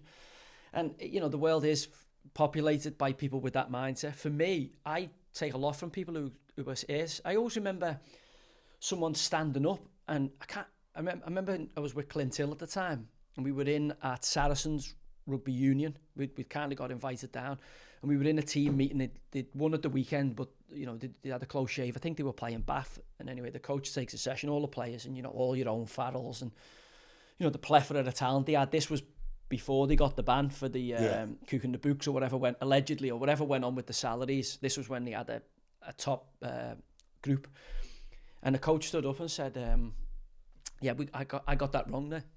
Me and Illy looked at each other as if to say, we'd been in footy, thousands of fucking games, and we'd never heard anybody in our environment say that, because people would just forget what they'd been saying to you, to cognitive dissonance of, well, we got the result and we've won, and let's forget about that. So that resonates with me, what you're saying there, in terms of, people, in spite of the evidence, still not changing. You said Orange man bad, now good. Yeah. The amount of people who have tracked and watched be very public, who are now completely changed its tune, whether that's on COVID vaccines, whether that's on, grooming gangs, whether that's on, foreign affairs and politics, or the fact that they were saying we have to get rid of the Tories and get Labour in, and actually what we've had so far under the current, new I call them new Marxist, neo-Marxist fucking Labour. In terms of, I wanted to talk to you about a couple of things. One being, only because it came up last night, obviously South American football and your passion for that, because I know you go down there and... Well, it's funny time. I'm very lucky. Julian Richards, my mate again from the school days, he's got a real good friend, John Davison, who they go to Germany matches, Spanish matches, and all that. And I said, first, they said they're going to do a trip to South America. So I said, count me in whenever it happens. And time goes by. Anyway, it was this year. It was like the year, last year now or whatever.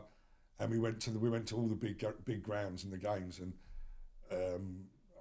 of the five of the 6 games would be in the top 7 or 8 atmospheres I've ever been to, all in 1 week. It was a bit hard, a bit close to the edge at times, but it was just fantastic.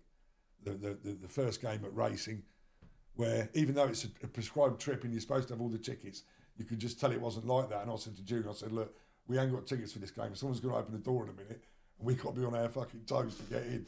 And literally, that's what happened. I was ahead of the ball game, and literally this door opened. The blokes said, get in. And there was a stampede to get in.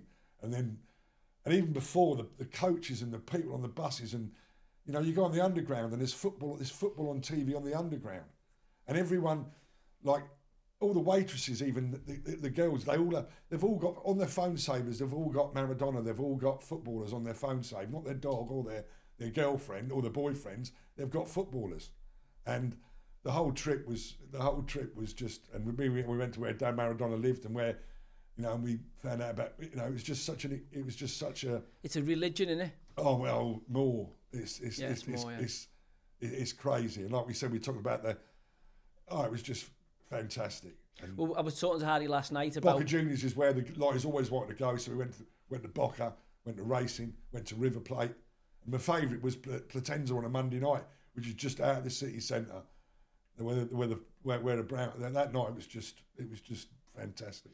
I was talking to Harry last night over dinner about my time at Marseille, and saying I understood, the people going and seeing live sport events and spending time in other cultures. You get a true appreciation of what's going on. For me, playing in France for a year, whenever I watch French football now, especially Marseille, but whenever I watch French football now, I know lots of the idiosyncrasies about going to, Le Havre away or playing against Lorient on the AstroTurf. It's not now, they've gone to grass. And people miss that, because if you've played in England, you know the difficulty of playing. You know, you're seeing Liverpool the other night down at home park, Plymouth Argyle. You know, you're seeing the difficulty of, you know, the best team in arguably Europe. I know they've rotated, but you know, the FA Cup being a great leveler. I thought the cups at the weekend, the Scottish Cup, obviously Rangers getting beat and Liverpool getting beat, was great for cup football. Yeah. You know, if Queen's Park can beat the mighty Glasgow Rangers at Ibrox, surviving a last-minute penalty, and obviously Plymouth Argyle, bottom of the Championship, can beat the mighty Liverpool who are on for the quadruple. But I'm saying, you know, that is the magic of the cup. That's what we, as kids, we all want to believe. And for the next generation of kids and the kids up and coming now, that's being, you know, the greed and the money is taking that away. Yeah. We have to be careful to protect the ecosystem so that, you know, kids can still dream. Yeah. Interestingly, H, just while I get you on, you mentioned before kind of Johan Cruyff being a massive hero. You know, obviously Cruyff, total football. You know, the panache of that great Dutch side of the 70s. And then contrast that with obviously Diego Armando Maradona, who no doubt is the massive influence on you when you talk about going to dog racing at Naples. You know, we talked about, you mentioned Alex Ferguson as well earlier. I remember sharing a flight down with, I was sat next to Alex, just the two of us on a 3-man seat, when he literally went down to for the job for Man United. He got the job and he was flying down to literally start the job. He had his suit on and his raincoat on the lap, and he was absolutely charming. And I had no, he loved it because I told him just how special it was that Aberdeen had won in Europe and beat Real Madrid. It ruined me. But I explained how no one else will ever do it again and now it's impossible. And I was right, it's never happened since. Was you on Real Madrid? Yeah, I was on Real Madrid in an acca, in a big acca. And I explained how no one else will do it again. And of course he had a bad time at the start, didn't he? Yeah. And then that Mark Robbins moment in the Cup. But of course I got to know him through the horses with Paul Nicholls. He had horses with Paul Nicholls. Oh, he still has, yeah. Yeah, and we had when he was really in top form, maybe just after the Denman time, maybe 8 years ago, we had a proper argument about Pelé and Maradona, who the better player was. And I think he's mad. And my grandfather thought it was Pelé. Yeah, well, so does Ferguson. Ferguson was so, not aggressive, but he was so, Harry, don't tell me what you know because you didn't see him in 58. You never saw him in 58. You never saw what they'd done to him in 58 and all that lot. And he was absolutely adamant that Pelé was the best player ever. But I understand probability in the math, and I'm afraid it just can't be possible. Do you think Maradona, Messi, where's your thoughts on that conversation? Well, I saw more than Messi than anyone because I was Barcelona. I was watching him all the time. I remember telling Tony Blumo, you know, everyone knew how great Messi was. The stories when he was from when he was that big, the flea as they called him. But no, he had problems. Maradona, Messi wouldn't have lasted 5 minutes in Maradona's era. No. He wouldn't have lasted 5. He wouldn't have lasted. Well, there's a big argument. Maradona took on all the. I don't care how bad it was for Pelé in 58, 62. Maradona had a lot thrown at him, and no footballer has ever dominated and been as massive an influence on a game as Maradona. Pelé was playing in great players in 70 when they beat Italy 4-0. It's the best performance ever. And as I said, I could appreciate it as an 8-year-old. But nobody has ever got near the performances of Maradona. The one against Belgium in the quarter-final of the World Cup was mesmeric. And 86. He was more than a freak. He was even the tosspot Gary Lineker talks sense when he's talking about Maradona. No, he was the absolute. And you know what. He was how anyone can argue, but Ferguson is absolutely adamant that it's Pelé. But for me, if you go through times and generations, that completely knocks out Messi. And for me, in terms of domination and everything about all the stats you have, I don't know, but Maradona was another level. Right, I'm going to put. So there was a big thing I learned last week about this. So the religious thing, Jordan Peterson's got an online course, the Sermon on the Mount, and he's going through what it means, and it was phenomenal. And in the midst of it, we were talking about Pelé. Pelé was the first player I'd seen with that kind of halo behind him growing up, because that great Brazil side. Obviously Maradona in Argentinian, the places you've been, that kind of iconographies. They're almost like they're talking about canonising Tommy Burns, the great Celtic legend, Tommy Burns. There's a movement in Scotland for that. Maradona obviously has been canonised by the people whether they fucking want to accept it or not. And they were saying about the halo and the symbology behind that. That's where coins came from. So like gold and silver coins. Yeah. It's why kings put out silver coins, because it meant you were one rung down from the gods, the golden halo. Yeah. And it's fascinating for me to get into that. On a lesser scale growing up, a lot of my early football memories were, my granddad being a big Evertonian, but also brought up on Everton, were you know, Liverpool, I know they don't like hearing this, but Liverpool didn't really exist when Everton were around. Everton were a team that was winning and very historic. Now Liverpool are bigger, you know, because of the dominance in Europe in the, you know, 70s and 80s, and obviously, you know, they're back again for another Red Empire, Red Dynasty, possibly. Plymouth done something about that the weekend. But my granddad always spoke about, you know, the World Cup win in '66. And, you know, Everton at the time were a good side. You had, obviously, Harvey, Kendall, Ball. I wanted to talk to you about Alan Ball, because I know he was you're a massive fan of Alan Ball as well. My father couldn't stand him, but because he was so anti-English, and the one player he hated was Alan Ball. But he was a good pal of Mick Channing's. And although I didn't get to meet Peter Osgood, I got to meet Alan. And so sad, because he died 4 weeks later or 5 weeks later, and we were at the Sydney Cricket Ground, and Mick Channing had got a box for the 4 days, or certainly this day anyway. I was there. So the Ashes or something? The Ashes, and by a miracle, it was they have 2 hours play before lunch, but they'd been round the day before, so it was 2.5 hours. And as luck would have it, who sat next to me? Alan Ball, and it was the quickest. I'll never forget it. The umpire took the two stumps off. The 2 bails off the stumps and said lunch. And I thought, oh my God, that 2.5 hours has just flown by. And I knew that'd be it. I knew we'd go and have lunch and that'd be it. But I had those 2.5 hours with Alan, and he told me some crackers. I remember telling him how much my dad hated him. I remember I had his white boots. I had these white boots when I was about 7 or 8. And my best mate at school when I was 5 was Graham Ballpit. And he was an Everton fan, and I didn't get on with the boots. I couldn't stand them. And I ended up giving him the boots. And but that night, the night before in Sydney, I'd been up and I'd watched a documentary on Franz Beckenbauer. The Kaiser. The Kaiser, who my dad did love. And the documentary, when he played with the arm in a sling, and it was just such a brilliant documentary. And I said to Alan, Alan, what was it like? What was it like with the Kaiser? I said, Franz Beckenbauer. I said, I watched the documentary. I said, what was he like? And I'll never forget what he said. He said, the Kaiser. He said, I had the lunch with him in Cologne, he said, 2 weeks ago. He said, you'll never guess what he told me, Harry. I said, no, tell me. Alan. He said, he pulled out a cigar. He said, thing. He said, he got the old thing that you snip the end of the cigar off. He said, he lit up a cigar. He said to me, Alan, he said, you've got to lump on Wolfsburg at 7-1 to win the UEFA Cup. He said, yeah. Anyway, needless to say, they got beat. They were 5-2 favourites and got beat. But I just couldn't believe that Franz Beckenbauer had said that to him. You know what I mean? I was expecting this great philosophical quote about football, and he goes, Alan, you've got to lump on Wolfsburg. So he said why, because they were going for it and all that. He was right, and they went 5-2 favourites, but they got beat. You asked me to ask you last night, and as we finish here, I'll ask you. So do you feel that betting is a young man's game? Yeah, I do. I do. Yeah, that's interesting, and I do definitely. I think, like we said earlier, you can be really young. You can have opinion at the dogs. My opinion at the dogs when I was 16, 17 was mustard. Same as a lot of good judges who were kids.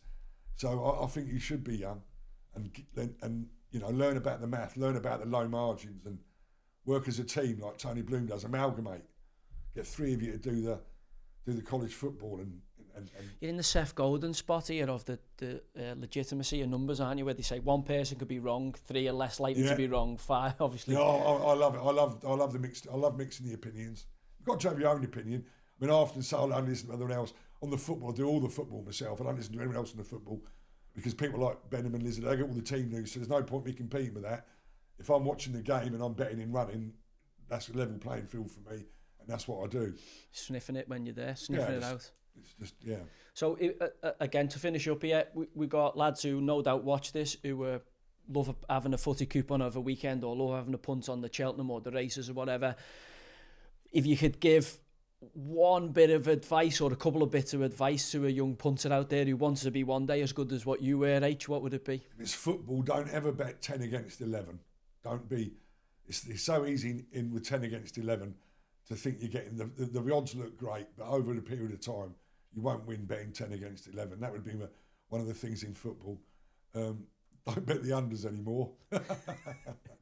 You say you're still going on them? The unders used to be, I don't know how, but the odds can be so good at times, and I like, you know, but no, I'd say he's on about under 2.5 goals. Yeah, and even late on the late goals, there's so many. Another, we were at dinner last night. Oh, unbelievable! What's as soon as late equaliser? But no, I'd stick with 11 against the 10 with the football and anti-post. Don't be scared of anti-post. Anti-post that's where the risks are, especially with the football. You know, and I wouldn't put anyone off anti-post, and I'd always be with 11 against 10, and there'd be my main bits of advice. And stick to the low margin. Stick to the, like you say, where there's only 2 runners, and you can almost bet to no percentage. That's where the real value is. Yeah. Well, listen, Addy, I could sit and talk to you all day. Obviously, hopefully let you get away to the game tonight, but I do want to get you back at some point, and hopefully the landscape's different and we can maybe have a little bit more of a broader conversation. But thank you very, very much for coming on. Pleasure, Joey. That's been Common Sense with me, Joey Barton, and the great Harry Findlay.